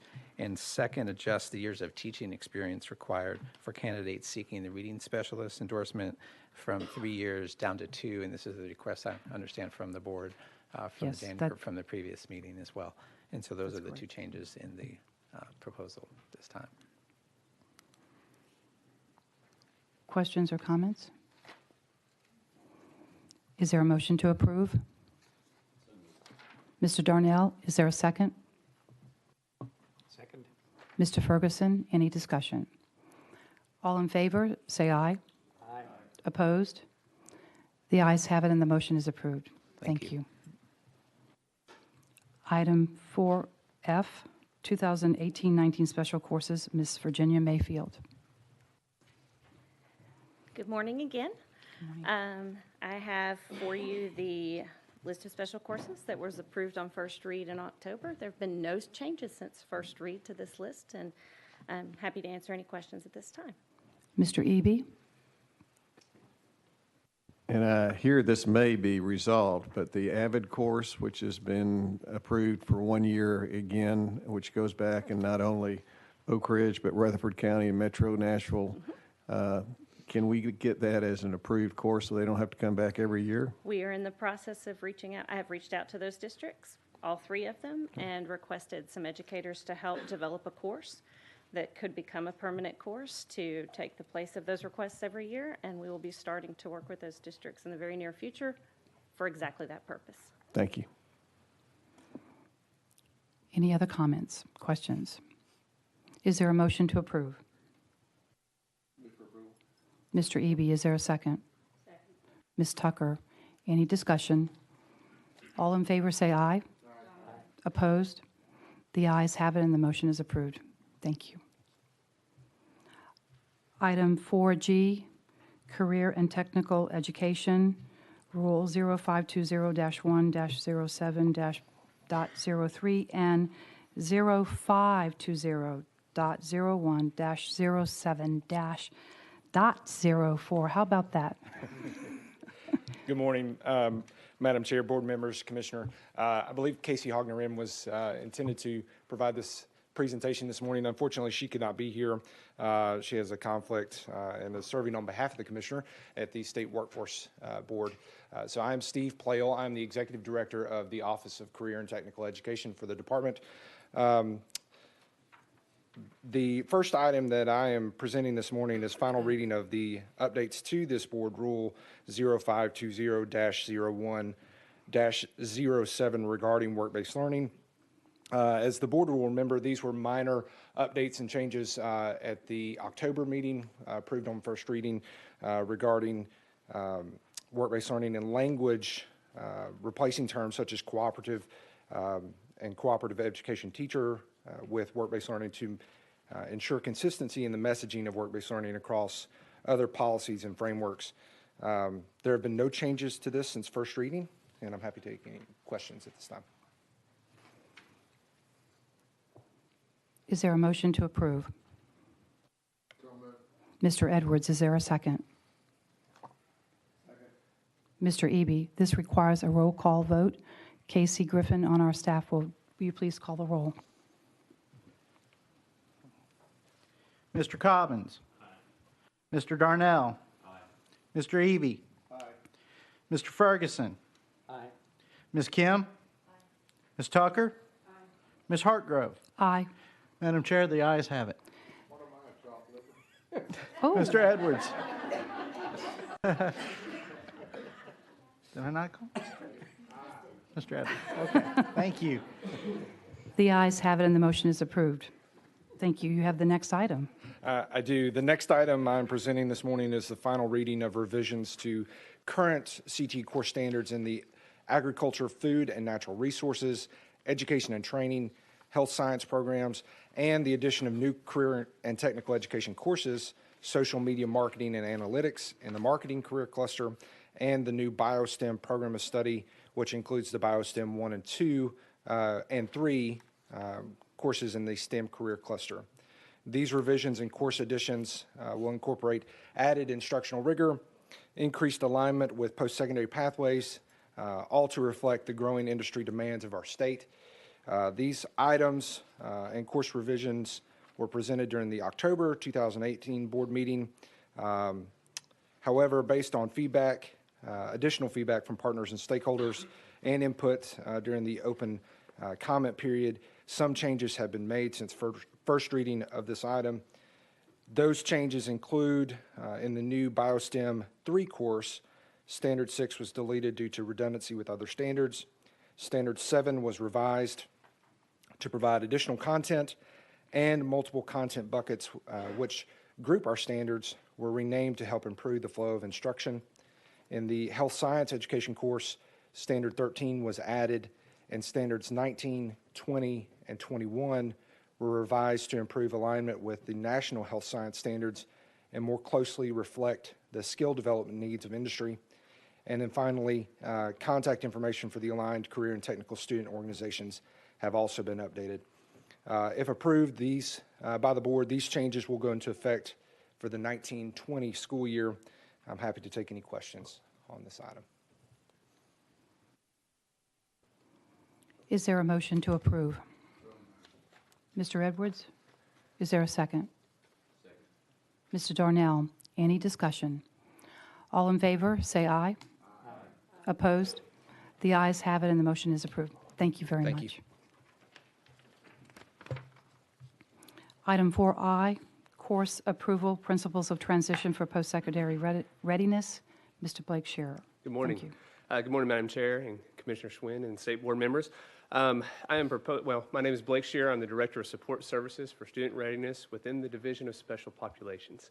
And so I'm proposing on final read 3 new elective courses under the heading of Principles of Transition for Student Readiness. For post-secondary readiness. One of the main charges of the Individuals with Disabilities Education Act is to prepare students for further education, further employment, further community living. And so these courses are designed to help do that for students with disabilities. And so we did have a period of public comment where we received some really positive feedback, also some changes and some minor changes in the wording that we included in this. I will say on the actual cover sheet, I did notice this morning that it says that upon approval that these will go into effect for the 18-19 school year. That should be the 2019-20 school year. I'm happy to take any questions you have. Mr. Kraus. Not a question, but just to say thank you from the higher education perspective. I think we've looked at the department's motto of all means all, thinking this needs to be our approach in post-secondary as well, and this especially our planning for post-secondary addition here, I think helps us cultivate a culture where in Tennessee, anyone graduating from high school can go to community or technical college tuition free for Tennessee Promise, and that includes many of our students within special populations. So I appreciate the department's work and the commissioner. This is a great piece of scaffolding for us to bring all means all into higher education, which we need to do. So thank you. Thank you for those comments. Any other comments or questions? Is there a motion to approve? So moved. Mr. Eby, is there a second? Second. Mr. Ferguson, any discussion? All those in favor say aye. Aye. Opposed? The ayes have it, and the motion is approved. Thank you. Item 4J, Public Records Request Rule 0520-15-01. Ms. Angie Sanders. Good morning, Madam Chair and members. Again, I'm Angie Sanders. I'm the General Counsel for the State Board. Public Chapter 712 of 2018 amended Tennessee law to require state governmental entities to promulgate rules on public records requests. The State Board does have a policy on that, so essentially what we're doing is moving our policy into the rule. We've also consulted the model policy from the Office of Open Records Counsel to ensure alignment with that. The only change between first and final reading was adding my email address into the rule, as well as changing a couple wills to shalls, and noting in there that when State Board staff is responding to a public records request, that we will use the form that has been adopted by the Office of Open Records Counsel in order to standardize our responses. With that, I'm happy to take any questions. Is there a motion to approve? Mr. Edwards, is there a second? Mr. Cobbins, this requires a roll call vote. Casey, please call the roll. Mr. Cobbins. Aye. Mr. Darnell. Aye. Mr. Eby? Aye. Mr. Edwards? Aye. Mr. Ferguson? Aye. Ms. Kim? Ms. Tucker? Ms. Hartgrove? Aye. Madam Chair, the ayes have it. The ayes have it, and the motion is approved. Thank you. Item 4K, Course Access Program Rule 0520-01-05. Ms. Aaliyah Guthrie. Hi again, my name is Aaliyah Guthrie, and I'm presenting the Course Access Rule on final read. The Course Access Program is a school choice program that gives students access to course access courses that they may not otherwise have access to in their local district. The proposed rule outlines eligibility requirements for students, the approval process for providers and for courses, how the funds will flow, monitoring and reporting requirements, as well as outlining the role of the state board, the department, and local education agencies. There have been some changes made since first reading to more clearly state teacher qualifications and annual evaluation requirements as proposed on first read by Mr. Darnell. So you'll see those changes made, as well as incorporating feedback from the Attorney General's office about the number of courses that will be provided to the student per year versus in total. And with that, I'm happy to take any questions. Mr. Darnell. I do appreciate the language that was added. I think that was very important to put them on the same playing field, anyone who teaches. Also, going back to, what the discussion that Mike had earlier, I know this is not an answer, but I think it could be a small piece where we have instructors that there is no way they could be hired by rural districts. It would be impossible. And so now you can have all this access, to different schools that could be able to take advanced engineering or some of those. So I think maybe this is part of an answer. I know it's not the answer. And I know it's also a lot of our hope that maybe the legislature would expand this program after time to make sure everything is running smoothly. But I think 2 is a big step in the right direction. Yes, sir. I think it's certainly the intent that it would expand access to students, to a variety of courses. And then I think this addition ensures that those are going to be quality, and the provider approval, the course approval, and then the teacher evaluation piece, I think creates a really strong framework for that. And I'll also just add that there has been legislation filed for this session to correct or to change it to 2 per year, which is what I think the intent was in last year's legislation, but we'll see what happens. Other comments or questions? Is there a motion to approve? Mr. Darnell, is there a second? Second. Mr. Ferguson, any discussion? This requires a roll call vote. Casey, please call the roll. Mr. Cobbins? Mr. Darnell? Mr. Eby? Mr. Edwards? Mr. Ferguson? Ms. Kim? Ms. Tucker? Ms. Hartgrove? Aye. Madam Chair, the ayes have it. The ayes have it, and the motion is approved. Thank you. The next item is 4L, Middle Grades Policy 2.102. You have it again. Thank you. Yes. So we are bringing this proposed item on final read to update the middle grades policy. It had not been updated since 1998, and there's an increasing focus on middle grades, so revisions to the policy to align with coursework requirements, assessment, high school readiness planning. There have been changes made in the determination process for assessment for students with disabilities, but as we discussed earlier, I think there may be additional changes to that section here today, and happy to take any questions. Ms. Tucker. Okay, so I'm going to complicate things more than I usually do. So I was going to make a motion and just read this language that was sent, but I have a question about that language, and I may have an alternative. So, and this just happened, so I wasn't trying to not tell you. So the proposed language is to change Section E under assessments. Students with disabilities shall be provided, and then the change is to delete the rest of that sentence and the next sentence and change it to accommodations in accordance with their IEP or 504 plan. My concern is, I'm not sure, then I just tried to look and see a model 504 plan. I have a child on a 504, so I've seen a 504 plan. I'm not sure if all 504 plans go through test accommodations as part of them, because I don't think there's any requirement in law. So because there may be situations where there isn't that part of the 504 plan, I was wondering if the language would be better served to say, students with disabilities shall be provided appropriate accommodations in accordance with law and as determined by the IEP team or 504 team. Would that make sense to you? Then we're throwing in the law so that it doesn't say they can say things that are outside the law. And then if it is in the IEP, obviously, or in the 504, it's fine, but otherwise it's a team determination. I just want to make sure, since I'm throwing that at you. And I'm not going to look at the chair because she's going to give me a look, but. So can you repeat what you? Sure. So it would say, students with disabilities shall be provided accommodations appropriate accommodations in accordance with law and as determined by the IEP team or 504 team. So the main change is adding the word appropriate, so that if they have a plan that does not include accommodations. Well, actually, I just put appropriate because I think that's what IDEA and, when you're talking, but the main change is saying it's determined by the team and that it's not in the plan, because I'm not sure the 504 plans all have that documentation. So it's just to make sure that they have a discussion about it, really. Does that make sense? Does that change much? Okay. Maybe just add like in accordance with state and federal. Yeah, in accordance with state and federal, I was fine.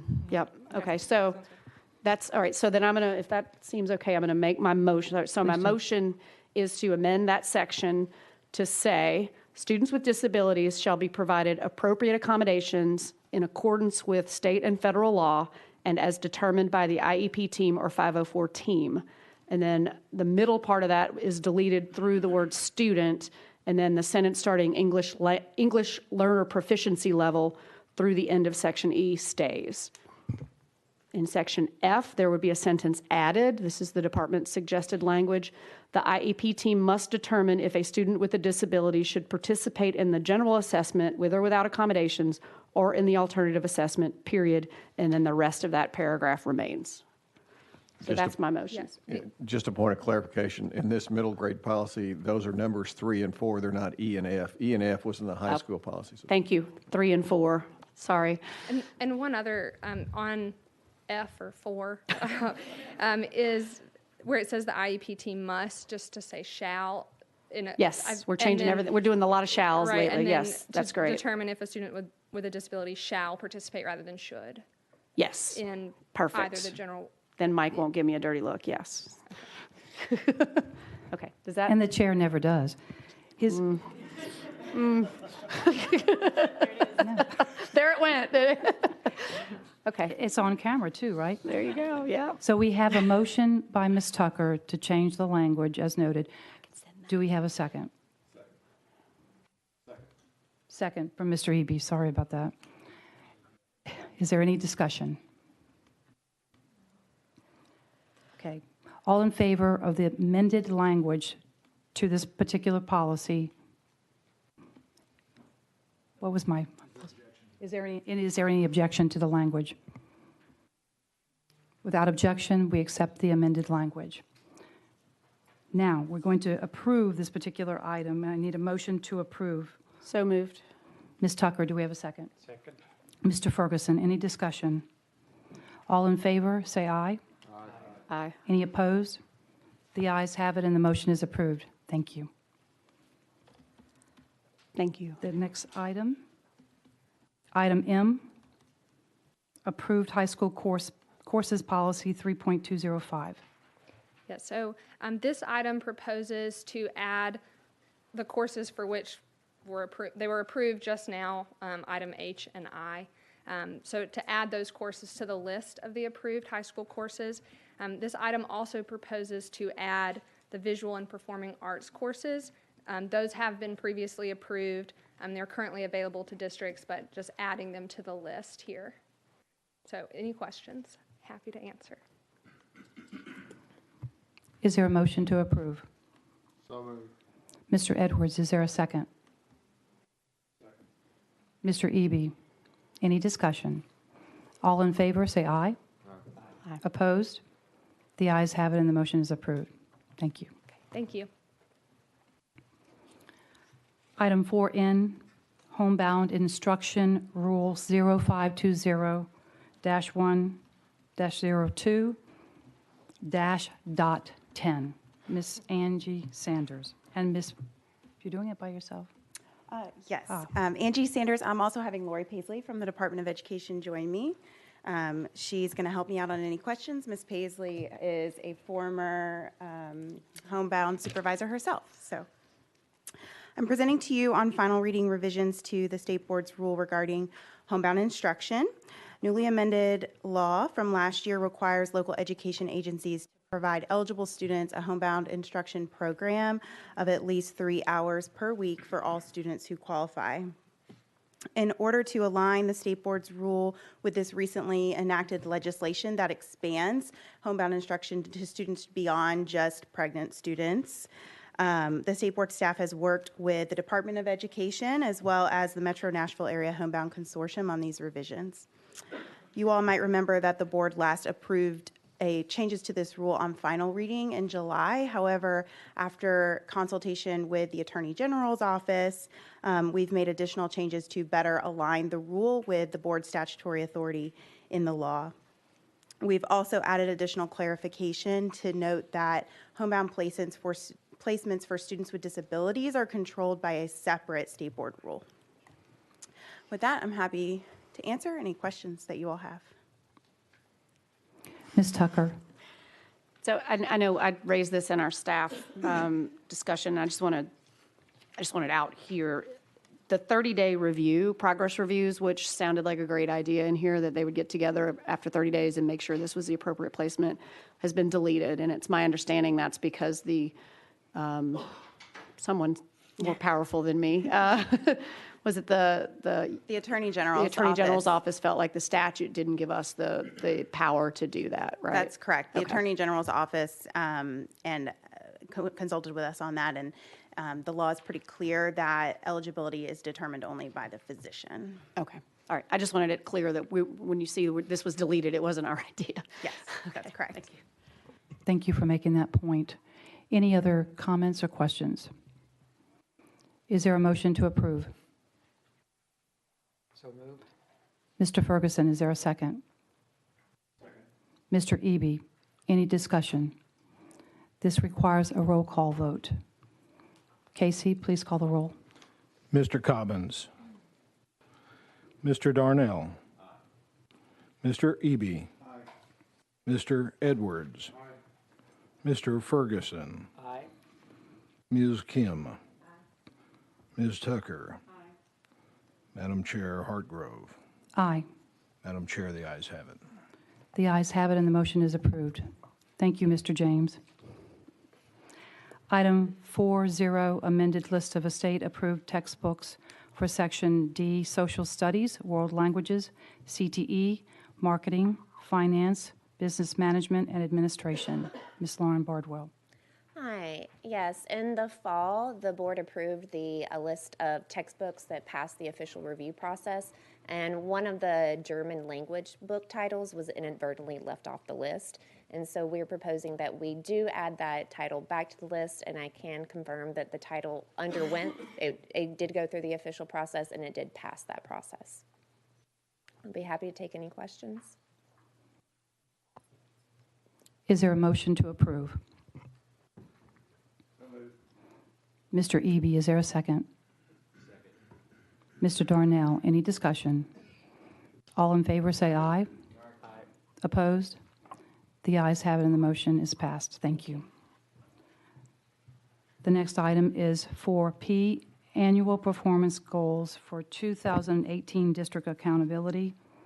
Ms. Elizabeth Fivash? Sorry. No. You were promised someone different. Evan Kramer, Executive Director of Accountability and Data Governance at the Thank department. you. Thanks for having me, Madam Chair and the board. So I'm here to present the performance goals for your approval. As you know, law requires the State Board, in consultation with the Commissioner, to establish appropriate performance goals and measures for school and district accountability. Our accountability framework is based on our approved ESSA plan, or Every Student Succeeds Act plan. The framework sets expectations and helps manage outcomes for schools and districts by evaluating current performance and also providing supports where needed. These supports are intended to promote equity, excellence, and continuous improvement for our schools and districts. The targets that you have before you apply the same methodology and build on the success that we've seen under our waiver and that we've applied over the last 7 years. These include and are supported by the following guiding principles. The system should identify districts failing to show minimum progress so that they can receive additional supports. We believe that all means all. That means meeting all students' needs is in fact a priority. Districts must make progress with their lowest performing students, and these targets are set to expound on that. All growth should be recognized. We recognize that much improvement is missed when we have binary targets. Absolute achievement alone is not enough. Schools and districts must grow all students. Measures in school and district accountability should align conceptually and realistically so that districts and schools can use their resources appropriately. Then finally, accountability should highlight successes and support continuous improvement. For a bit of context on school and district accountability, districts are measured on the performance of both all students and of historically underserved student groups. There are 6 different indicators in our accountability model. 3 of those indicators look at proficiency rates across grades 3-5, 6-8, and in high school. The remaining 3 indicators in our system look at chronic absenteeism, the percent of students missing 10% of the year or more, English language proficiency for students who are English learners specifically, and graduation rates as well. Each of those indicators is measured through 3 different pathways or 3 different measures. One of those measures is absolute performance. The second is based on those targets. And then the third is their value-added performance. Finally, we construct a final score in district accountability, taking a weighted average at 60% and 40% respectively of their score for all students and their score for historically underserved groups of students. That constructs that final score. There are 5 different final determinations that are possible: exemplary, advancing, satisfactory, marginal, and in need of improvement. Those are unchanged from previous iterations. You had a number of questions that you surfaced to the State Board staff, so I'll address those before taking yours. The first question was, is this for reading mastery? It's for mastery across all, both math and ELA subjects. That was the first question we received. The second asked about what is an AMO, or annual measurable objective target, and what is a double AMO target. Those are functionally the targets that you have in front of you, but realistically, those are targets set to cut in half the percent of students who are not meeting the standard over the course of 8 years. Double targets expect twice that amount of growth, so they cut in half that percentage over the course of 4 years. The third question we received was, why do we combine students who are on track and students who are mastered? We look for any student who meets grade level standards or meets the content standards, which is why we combine both on track and mastered in the setting of those targets. And then the final question that we received were, what were the competency levels? I presume this means performance levels. If that's not the case, please clarify. Our performance levels are below, approaching, on track, and mastered. Those are the 4 discrete performance levels. And with that, happy to take any questions from the board. Mr. Eby. So how were these targets then set by each district, it looks like? We use the prior year performance to use that same methodology I mentioned, where we subtract from 100 the percent of students who are currently on track, and then divide that in half over 8 years to get that incremental increase. Functionally, we're looking for a 6.25% increase in the percent of students who are on track or mastered. That's what I was wanting to know. So if you're looking for that increase, how have we done overall relationship? What percent of the students are meeting those goals? It's not really a student level goal, it's a school and district level goal. So the percent of schools and districts meeting targets depends on the content area and the level, but it's between 30 and 50% of schools and districts meeting their targets. Meeting the targets. It's worth noting that in our system, we award points on a continuum, not just on a met-missed basis. So we use additional measures to make sure that we have enough confidence that students have, or schools and districts have met their targets. So we use confidence intervals, for example, or we use other measures rather than saying they did or did not meet their targets. And then these targets that are provided here are for the districts. Each school has its own individual target, which may be different than the district. They do, but it's aligned methodology so that those are incremental. Right, thank you. You're welcome. Are there other questions or comments? Is there a motion to approve? Mr. Eby, is there a second? Mr. Cobbins. Any further discussion? All in favor say aye. Opposed? The ayes have it and the motion is approved. Thank you very much. Charter appeals. 5A, City University School Boys Preparatory Charter Appeal. Dr. Sarah Morrison, Ms. Testoval, Ms. Angie Sanders.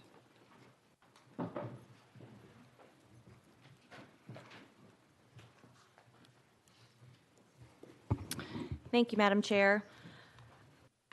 On this item, I know the board had a lengthy discussion yesterday as part of our workshop, so I will just recap briefly our discussion from yesterday and then ask my colleagues to my left and my right to read some additional information into the record that we've received both from the operator and from Shelby County since our discussion yesterday.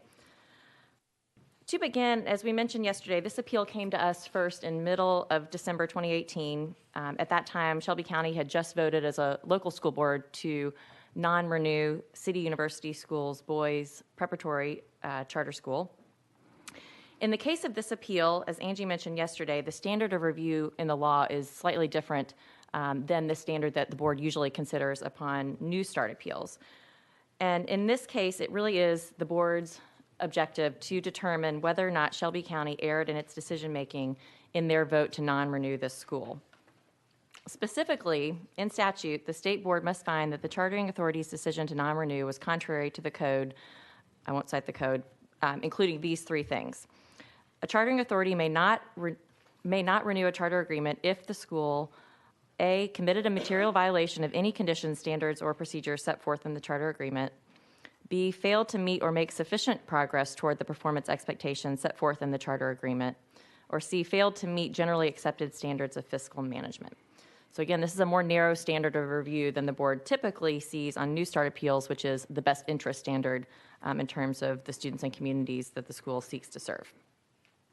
So in the case of this appeal, the state board did a thorough de novo on-the-record review of the full record of this charter school's appeal.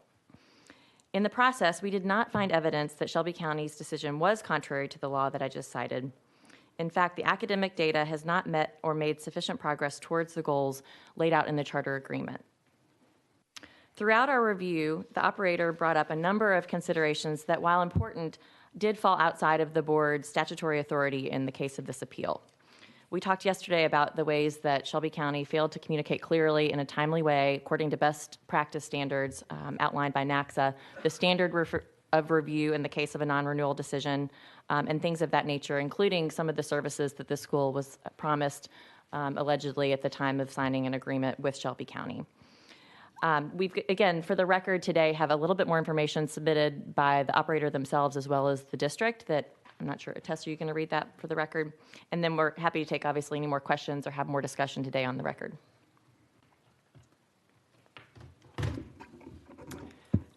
Tess Stovall, Director of Charter Schools for the State Board of Education. The first statement I'm going to read is for City University Schools Boys, and then after I conclude that, I will read the statement from Shelby County.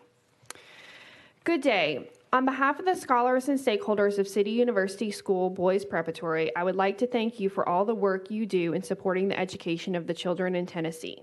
I would also like to thank you for this opportunity to appeal to you once more regarding the non-renewal of our school's charter. It cannot be overstated how Shelby County's failure to abide by state law requiring notification of the criteria upon which the renewal decision would be based has prejudiced and harmed the school, its scholars, and our stakeholders. Specifically, Shelby County did not provide notice of a significant change in the threshold of requirement for renewal until March 2nd, 2018. This was just 1 month prior to the date our renewal application was to be submitted. This change was significant because it was for the first time that we were notified that the standard for renewal was a 3 and not a 2, which had been the standard outlined in this Shelby County Schools Charter Compact. This sudden and drastic change was made even though the board for Shelby County Schools had not yet approved the new policy and to date have not approved the policy change. Despite the ebbs and flows of our charter term, prior to this last-minute and unapproved change in the renewal evaluation process, City University was on track for renewal. If not for the unprecedented and non-board approved change in the renewal rubric, we would not be the subject of this vote today. In addition, please note that City University Schools Boys Preparatory has not languished in the bottom 5 or 10% since 2015. Such a statement is unfair and inaccurate. A review of City University School Boys Preparatory School Performance Framework scores show a school that has continually achieved despite facing opposition from the district while serving a population of students that arrive to the school chronically underserved and underprepared. In fact, in 2010, 2011, and 2012, the school's combined school performance framework was a 3.33. During the district's merger talks and process in 2013 and 14, the school's school performance framework combined score was a 2.22 and a 2.47 respectively, which resulted in us appearing on the cusp list twice and then ultimately on the high priority list. In 2015, the school was immediately removed from the priority list because its one-year success rate was higher than 85% of all schools across the state, and its school performance framework score was a 3.72. In 2016, statewide testing was halted. Despite continuing logistical and technical errors relevant to statewide assessments in 2017 and 2018, the school posted a school performance framework score of a 2.23 and a 2.44 respectively. Due to these scores, City University Boys Preparatory was not placed on the state's 2018 high priority school list, nor was it identified on the list for comprehensive support and improvement schools or additional target support and improvement schools. Therefore, the school is not currently at the bottom 5 or 10% of all schools as previously stated. Please note the Shelby County decision to change the rubric so late in the process was arbitrary and capricious and should not be allowed to stand as it is counter to Tennessee Code Annotated 4913-122. The boys, their families, and our teachers should not suffer irreparable harm as a result of the knee-jerk decision made by Shelby County school staff to change a policy that was not yet approved by its board. Allowing Shelby County's non-renewal decision to stand sets a dangerous precedent for all charter schools moving forward. Such a precedent will subject other charters across the state to the whims of their LEAs with no regard for due process. This will cause a chilling effect and may limit school choice options for families throughout Tennessee. Thank you again for taking the time to carefully consider this matter. We know that you take your responsibility seriously as I do and all the members of City University Boys family. It is my hope that the record in this matter leads you to one conclusion: a vote for the reversal of Shelby County's non-renewal decision. We also have a statement from Shelby County that Tess is also going to read into the record. We would like to thank the State Board of Education for the opportunity to have a statement from Shelby County Schools read before this body. We appreciate the difficult decision before you and would like to share some additional context about our process and our decision to deny renewal for City University Boys through the 2029 school year.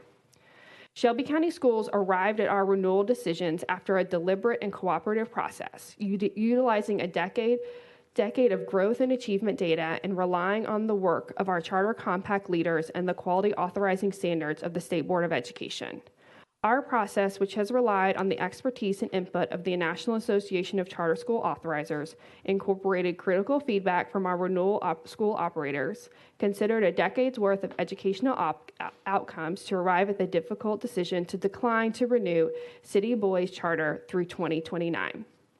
Though our renewal process this year adheres to state law, we aspire to be a national exemplar and have already taken proactive steps to accomplish that goal. We welcome all additional feedback as we are continuously looking to improve the quality of our work. Academic performance was the primary reason for the non-renewal recommendation of City University Boys. Not only has City Boys not met Shelby County Schools standards for academic achievement and growth, they've fallen far short from the academic goals outlined within their initial charter application. City University Boys outlined a goal of having 80% proficiency in core subjects. A decade later, City Boys has an on-track and mastery rates of 27.7% in science, 12.3% in English language arts, 9.2% in math, and 7.7% in social studies. These are well below their own goals. Furthermore, City University Boys has been notified repeatedly of their substandard performance by both Shelby County Schools and the Tennessee Department of Education. As you are aware, the state of Tennessee has designations that identify schools that fall within specific thresholds of performance. In 2013, 2015, and 2017, City Boys was on the state cusp list, schools that fall between the 6th and the 10th percentile statewide. In 2014, City Boys was on the state priority school list. Each time, City Boys was informed by Shelby County Schools of the designation and its potential consequences. City Boys receive yearly notice of their academic results and has had ample opportunity to improve. Finally, City Boys is one of the lowest performing schools in all of Shelby County, ranking 121st out of 145th for all Shelby County's K-8 schools in growth and 127th in achievement. They ranked 24th out of 30 and 25th out of 30 for achievement and growth, respectively, in Shelby County K-8 charter schools. In short, City University Boys Preparatory is one of the lowest performing schools in the Shelby County Schools charter portfolio and the district as a whole. The consequences of this persistent underperformance falls directly on students. City University's growth score is low enough that a student entering the 6th grade at City University would leave 8th grade unprepared for the academic rigor of high school. We share the concern of the State Board of Education regarding the academic future of the scholars currently enrolled at City Boys Prep. Shelby County Schools has a closure process aligned with state law and national best practice that is aimed at a closure that is non-disruptive to students and staff and seeks to help parents choose schools that are of higher academic quality than the school that closed. We are committed to our own strategic goal of fostering an environment where students have high-quality options and are further committed to providing robust information to parents to help them make an informed decision about where to next enroll their student. Our school board understands the gravity of this decision, but it is evident from the data over the last 10 years that a non-renewal of City University Boys Preparatory is in the best interest of the students of Shelby County.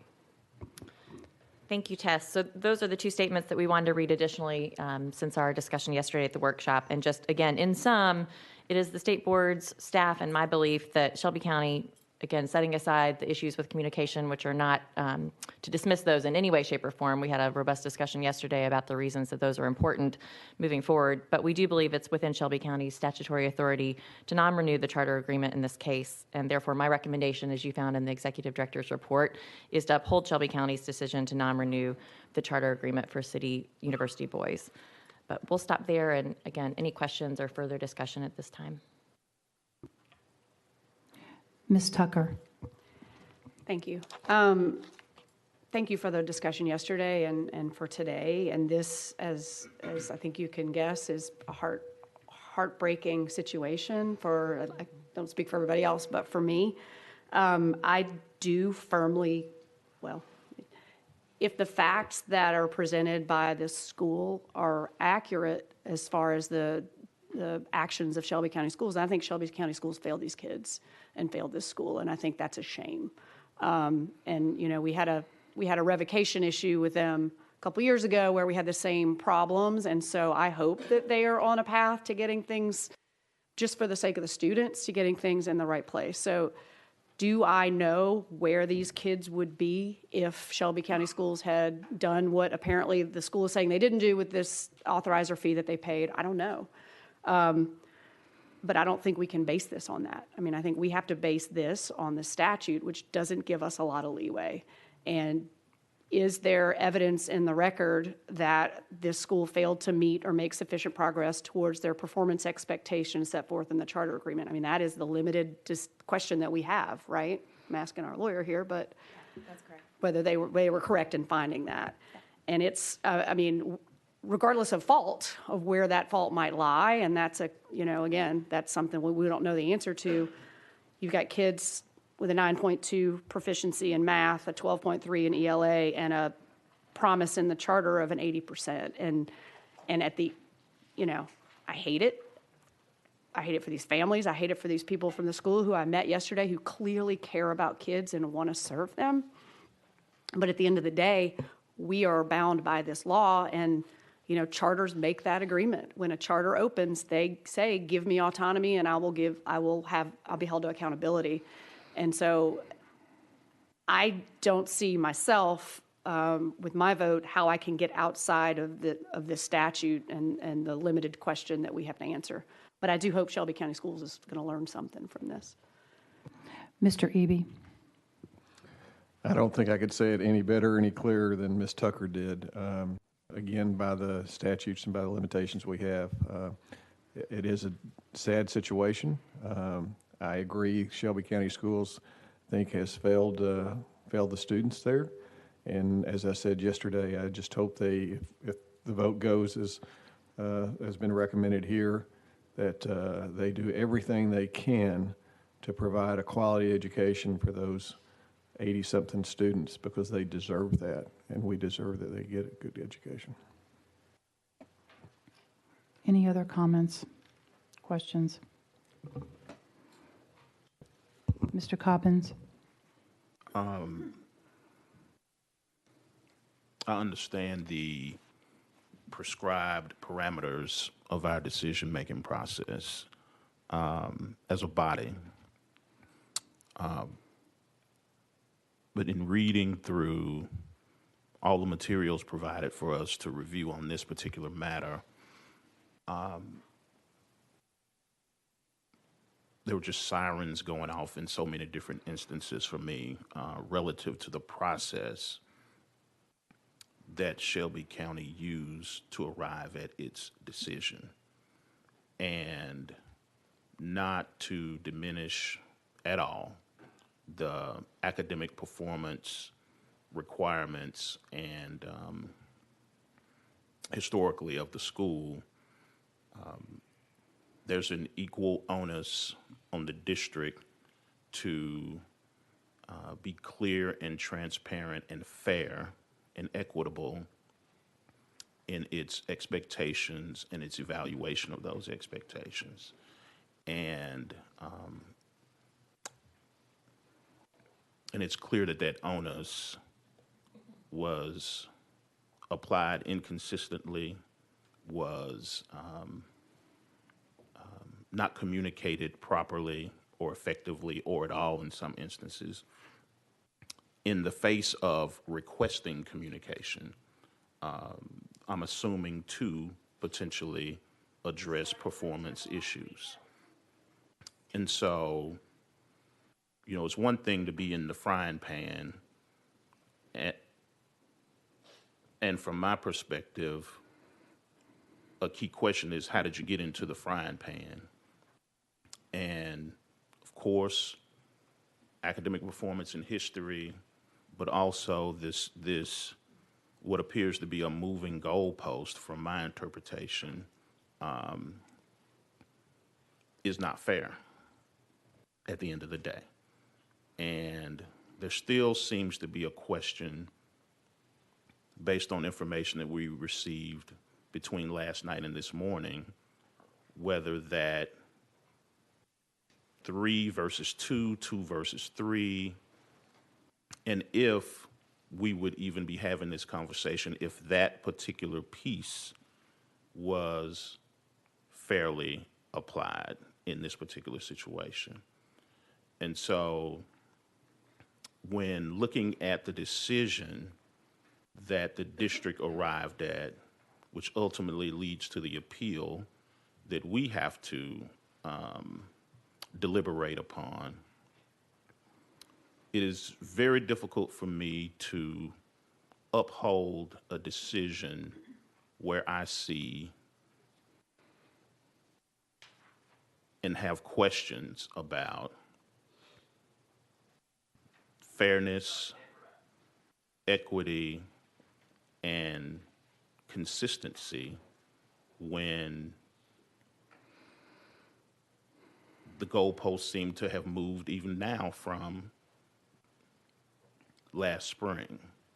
And so in that confusion, I just find it hard to uphold a decision with so many question marks that have such weight and bearing on an institution, on students, and on families.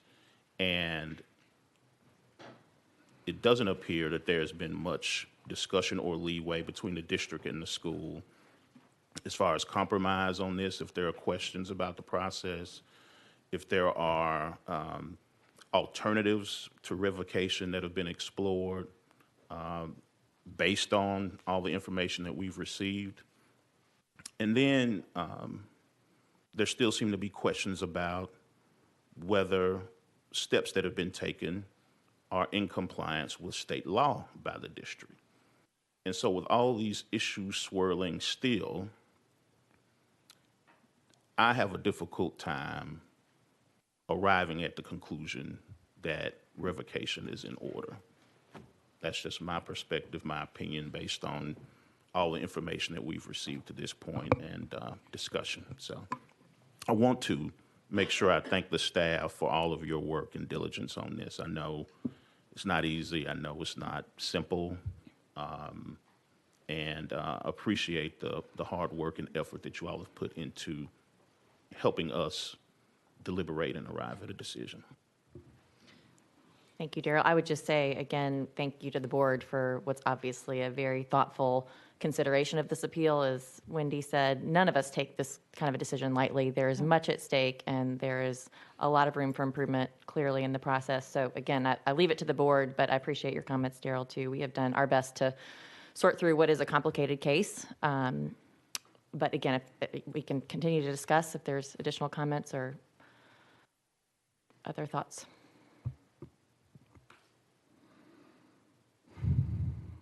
This is incredibly painful, and all of the comments, I think, were necessary to put forth. And it is a very difficult decision. And so at the end of the day, we do have to come to that point in this particular item where we need a motion to approve. I'll move for approval for accepting the recommendation. Mr. Eby, is there a second? Second. Mr. Ferguson, is there any additional discussion?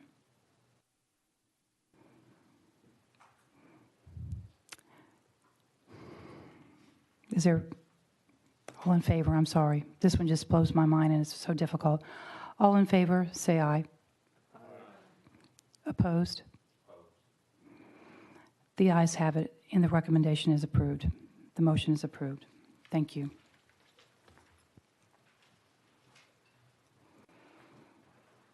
Item 6, teacher licensure actions. Ms. Brittany Kendrick, I do want to note for the record that we are pulling item K, N, and V as in Victor on the recommendation of Board Member Tucker. And I agree with that recommendation. Before we get started, it was brought to my attention by Dr. Morrison that during our discussion on the licensure discipline rule, there was a statement made about reporting requirements from the directors of schools when someone is suspended, terminated, or resigned in lieu of resignation. We require them to report those employment actions when it warrants licensure action under our rules. So, for example, if someone is suspended because they were tardy 5 times in the school year, that is not something under our board rule currently that will require reporting. But obviously, is some of these cases established if there's like inappropriate communication and things of those nature that would warrant licensure action, that's when the employment action would need to be reported. So Thanks, just want to make Brittany. that clarification. I just wanted to make sure for especially those superintendents that were in the room, it's not every resignation that's required to be reported, but it's when they resign in lieu of termination. So when there's, again, a licensure action that will be warranted based on the reasons for the resignation. Right. And when in doubt, we always tell directors of schools to reach out to myself or Hannah for clarification. So for the licensure actions, I don't know, Madam Chair, if you want to vote on the ones that you separately that you didn't pull and then discuss the ones that were pulled. Yes, let's do that. Is there a motion to approve? So moved. The ones other than K. We pulled K, N, and V as in Victor, so we're voting on those that we did not pull. Ms. Tucker, is there? Do I need to say, I move to approve the recommendations of the staff regarding those? Do we have a second? Mr. Darnell, any discussion? This requires a roll call vote. Mr. Griffin. Mr. Cobbins. Mr. Darnell. Aye. Mr. Eby. Aye. Mr. Edwards. Aye. Mr. Ferguson. Aye. Ms. Kim. Ms. Tucker. Aye. Ms. Hartgrove. Aye. Madam Chair, the ayes have it. The ayes have it, and the motion is approved. So the first item that's up for discussion is item K, Lloyd Mays. The staff has recommended a formal reprimand of his licensure action. He is coming from Williamson County, involving inappropriate communication with students. Two big offenses is that he did make some racially offensive language in class and when telling a personal anecdote during his 7th grade social studies class, and then other instances of using profane language during class, just generally. And so he was terminated by Williamson County. The board staff did struggle with this one. We tried to look at context and look at some other examples of this particular type of offense. When we've seen other instances where a teacher was more directed with this kind of language, we have recommended harsher action. We definitely struggled with what to do with this one. We believe that some action should have been made. So we're open to the discussion from the board if they believe that harsher action should be made. And I am prepared to offer some alternatives if that is the direction that the board wants to go in. So yeah, we're open for questions or feedback or discussion. Ms. Tucker. So since I pulled it, I'll just sort of, so this is my county, so I always take these personally, but I take it extra personally in my county. And just so we're all clear, I think we've all read this, but this was, I mean, it wasn't just offensive language. He was telling a story in social studies where someone referred to Steve McNair using the N-word, except he didn't say N-word, he said the N-word. It's reported that he did it 7 times that day, 2 different classes, and the wrestling team. There was history of him referring to having 3 bitches at home to his middle school students, and then claiming that was about dogs. Other words, I never got to do this from the board. This is like your dream, Mike, but he used bitch, hell, bastard, shit, ass, and damn. All were reported as words he used in class. No. A part that I really found, I mean, I found it all offensive, but a part that I found really offensive is that he apparently went up to a student in the hallway, a student of color in the hallway after doing this, asked if he was bothered by it, asked if he thought he was a racist, then told him a story from his previous school where he told a girl, according to these facts, told a girl, an African-American girl, you better sit down, and use the N-word on her. And supposedly he relayed that to this African-American student in the hallway. He was on an improvement plan prior to this where he was told during, I don't think the improvement plan was related to this language, but during the improvement plan, he was brought back in, told to refrain from using controversial language 6 months before, 5 months before. So all of that to say, you know, I had a long conversation with the staff about like looking at intent and everything. So the context of this to me, I mean, as a white woman, honestly, so I'm not speaking from a perspective from these students, but Williamson County Schools is not the most diverse district. We talked yesterday about the effect of having people who are, you know, or similar to you around you. And so I think a couple things here. I think about the students who, and the families, if they went home, where this causes real pain to them. And, you know, all kinds of pain that I can't feel or understand. I also think about the kids like mine who are in a non-diverse district where a teacher is just throwing this word around and I think about what message that sends to kids who aren't kids of color about the appropriateness of this language, about you know, the value of people. And so so for me, I would never want this man in my kid's classroom. And so that's why I had a visceral reaction. And the whole, like, did he mean to do it or not? You know, I thought about that a lot because I think the staff, like, if he meant to do it, yeah, that's bad. It's almost worse if he didn't even know he was doing it. Like, if he can just throw this around and, you know, and go up to the student in the hallway and share this story and not even have any, like, not even know that that's bad, I actually think that's worse in some ways for a teacher who's going to be in classrooms, especially in a non-diverse. So I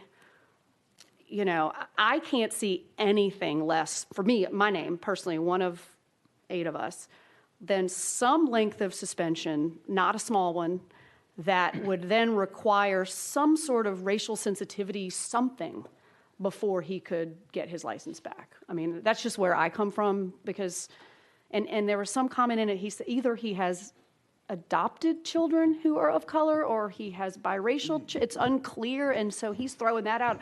I'm not racist. I mean, that was even worse too. Like all of that, none of that made me feel better about him. All of it made me feel worse about him. So that's my 2 cents on. Thank you. I'm on the same page with you, Wendy. Wendy, do you want to make a motion for a specific? So what will have to happen, obviously, is you can make a motion for a specific type of suspension just to give us some direction, and then obviously I will take that back to Mr. Mays and have to offer him due process again. So I don't have the graph in front of me. I know. See, I'm showing restraint by not recommending a revocation here, by the way. Let the record reflect. It's noted. Because that's, you know. So on our graph, inappropriate communication can range from a 3-month suspension up to revocation. So he is currently employed by Metro Nashville Public Schools. I was going to recommend a 1-year suspension with your caveat now of the racial sensitivity boundary training. So basically that means that his license would not be reinstated until he's shown proof that he has completed a certain number of hours or a particular course. Or if you want to do something harsher, we can do that too. I would love insight from the board on the 1-year part of it. What I would not be okay with and what I would not make a motion for is for retroactive, because I don't feel like that. First of all, he's teaching in a metro school where there's a significant chance that he is in classrooms with students of color. So whatever and I'd love input from the board on numbers, but I do not, it would be from whenever the order was signed. Mr. Eby, did you want to add something? Sounds to me, I mean, the seriousness, I would say 2 years. Okay. I wouldn't say 1 year. So are we considering in that 2-year period for him to get counseling? Can we also get a counselor's report, whoever that professional is, that after going through counseling, in their opinion, he's ready to go back into the classroom? We have gotten that before, so yes, I can include all of that in my notice of proposed letter to him. So my motion would be that we send this back to the staff with a recommendation for a 2-year non-retroactive, I don't have to say that, I just want to make sure it's not there, non-retroactive suspension with conditions that he complete racial sensitivity training, whatever that is, and counseling and the requirement that the counselor have the opinion that he's suitable to return to a classroom. We have a motion by Ms. Tucker on item K. Is there a second? All in favor, say aye. Aye. Opposed? The motion is approved. The next item that was pulled for discussion was N, Lori Osborne, concurrent suspension with her probation. And this individual was charged with and pled guilty to felony arson. She was not convicted. She was given judicial diversion, which means that at the end of her probation, she could apply for expungement and have the record expunged. We do not have all of the details of the incident itself. I just have the indictment and the order of deferral. She was ordered to also pay the victim restitution. And so given the fact that she wasn't actually convicted, and due to the fact that it didn't involve any particular children or wasn't on school grounds, and because the terms of the probation were 4 years, and typically a revocation for us under our rules is a 5-year, you have to wait 5 years to apply, and she would not be automatically reinstated. She would have to show proof that the probation has been lifted before she was reinstated to the board staff. That's why we went with the concurrent suspension, because it's essentially like being revoked, even though it's 1 year shy. So that's why we made that recommendation from the staff. Happy to entertain any questions or for you all to discuss. Ms. Tucker? I didn't know if you, I pulled it because if a teacher's committing arson. You know, I have a hard time, and I get that it's a conditional plea under 4035, 313 is my understanding.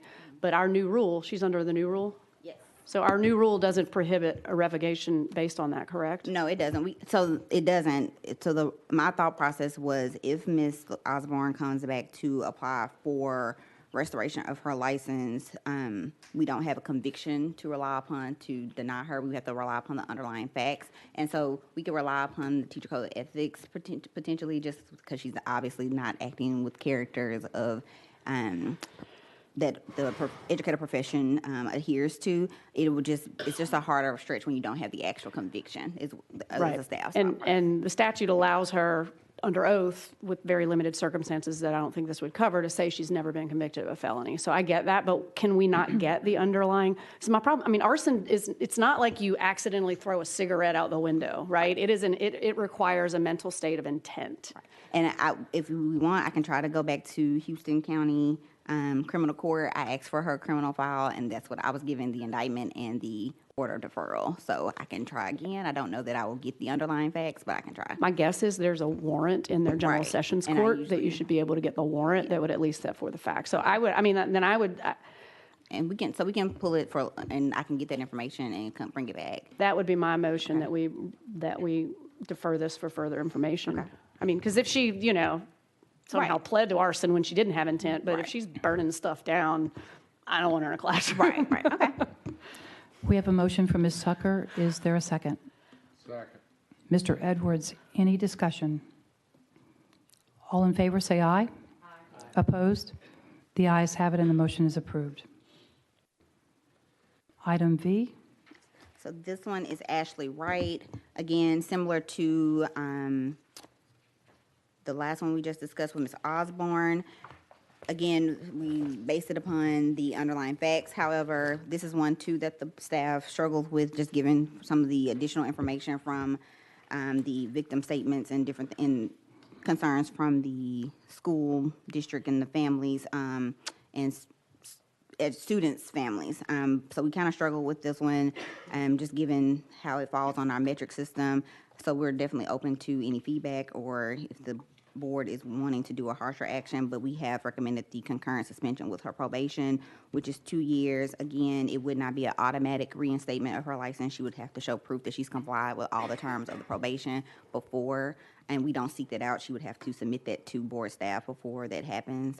So I'm open to any questions or discussion.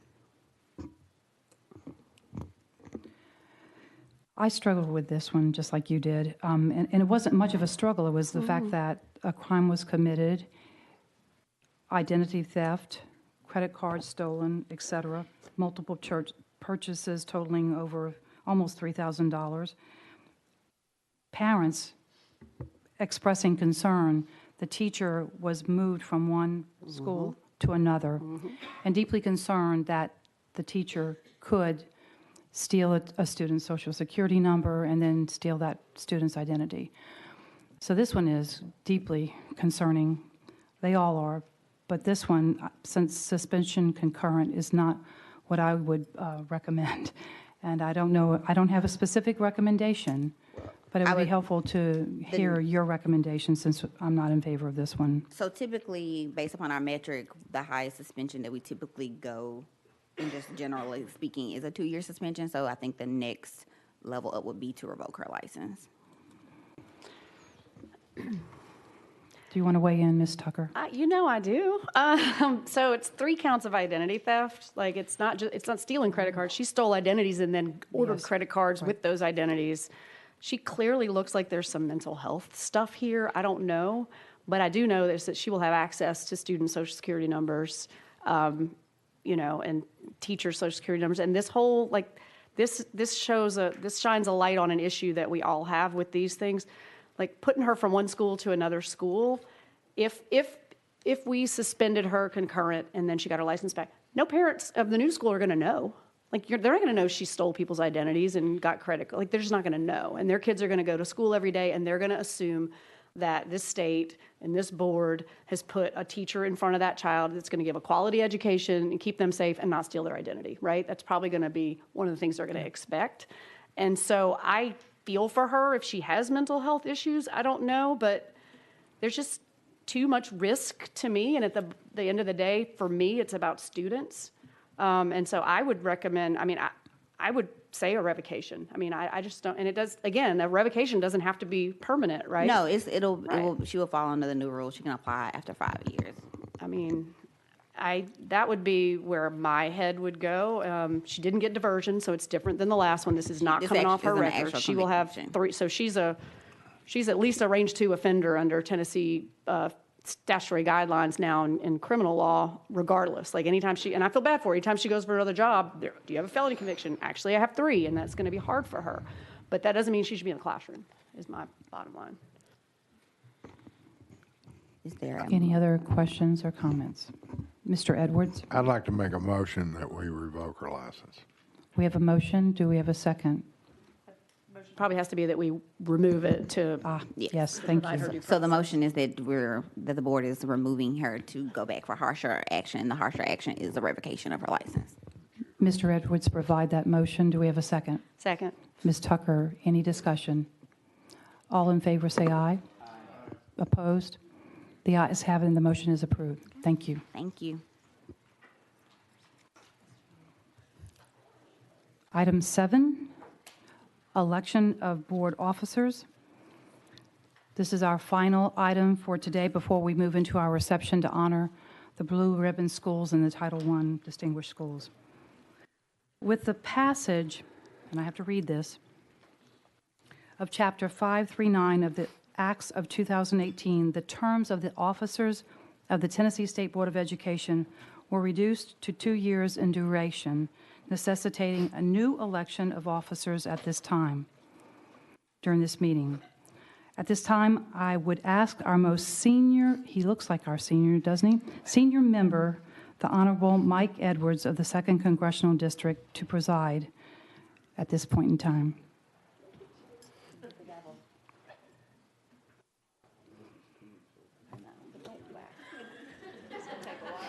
Power Be careful is with that. intoxicating. Be careful with that gavel, because if you break it, you know what happens. It's mine. So I declare by the way, I'm reading this too because I feel Nathan's eyeballs just beating down on me. So the floor is open for nominations for chair for the ensuing 2-year term. Mr. Edwards, I place in nomination the Honorable Lillian Hartgrove of the 6th Congressional District to serve as chair for the ensuing 2-year term. Ms. Hartgrove has done an excellent job in this role after replacing our former long-term chair, Mr. Fielding Ralston. Chairman Hartgrove has led this board with respect and integrity and clearly places the interests of the students in K through 12 as our top priority. She's not afraid to use the gavel as needed to keep this board in order and is engaged in many activities outside of our meetings to further the purpose of this board.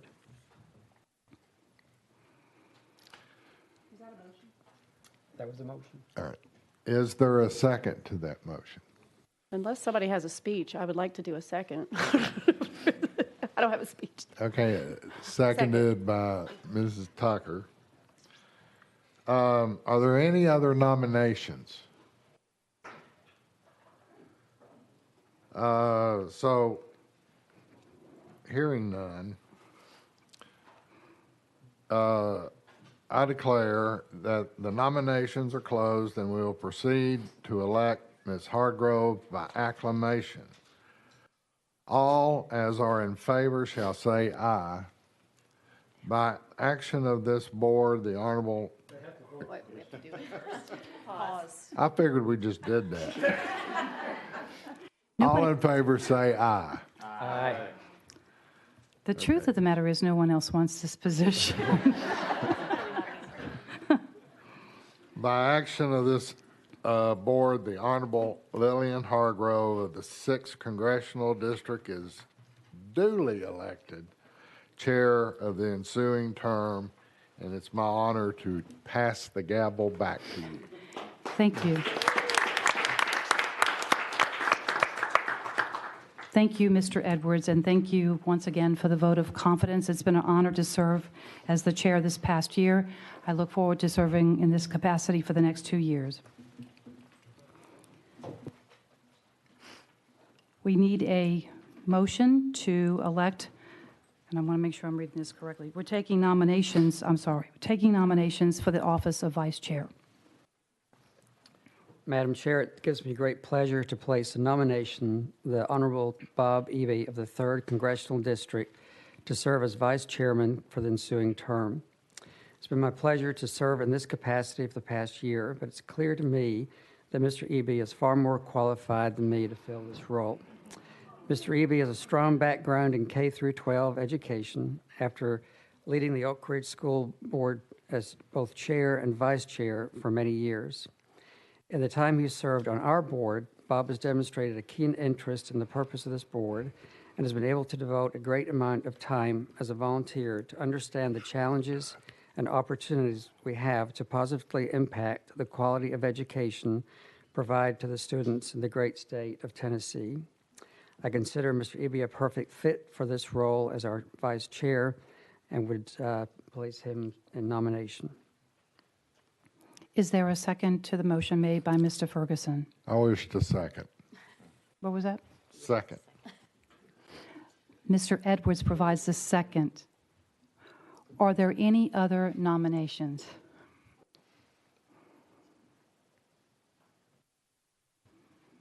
There are no other nominations. We need to take a vote. All those in favor, say aye. Aye. Those opposed? The motion is approved to elect Mr. Bob Eby as the vice chairman of the board. But I want to say, before we have comments from Mr. Eby, I want to talk about Mr. Ferguson. He said he doesn't consider himself the worthy candidate for this position, and I have to say he absolutely is an excellent candidate for vice chairman. I understand his decision. He has a very busy set of responsibilities. You have, is it 6 hospitals that report to you? St. Thomas Hospitals out of Rutherford County is where you're home base, but he does have 6 hospitals, and a daunting responsibility to do what you do in your day job. That does make it very challenging to do all the things that are entrusted to anyone as a board member, let alone to serve in the capacity of vice chair, a position that would technically be in line for chairman of the board. But he's been an honorable member in this capacity as vice chair, and I'm deeply thankful for his service. I also want to point out that he just received an incredible honor and recognition, and I believe it was by the Rutherford County, was it the Business Association? The Chamber of Commerce. He was elected or selected to be the 2018 Business Legend of the Year, and he deserves our round of applause for that.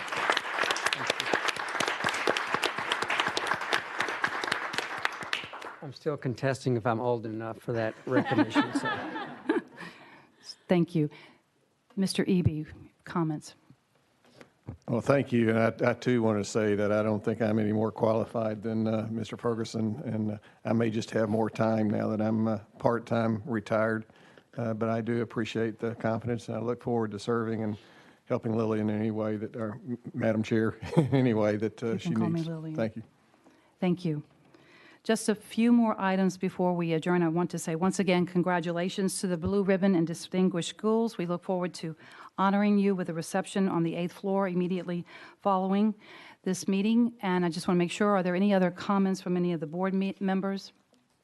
Our next meeting is May 31st, 2019. I expect that we will be here in this facility. Oh, then let them eat cake. Without objection, we are adjourned. Thank you all very much.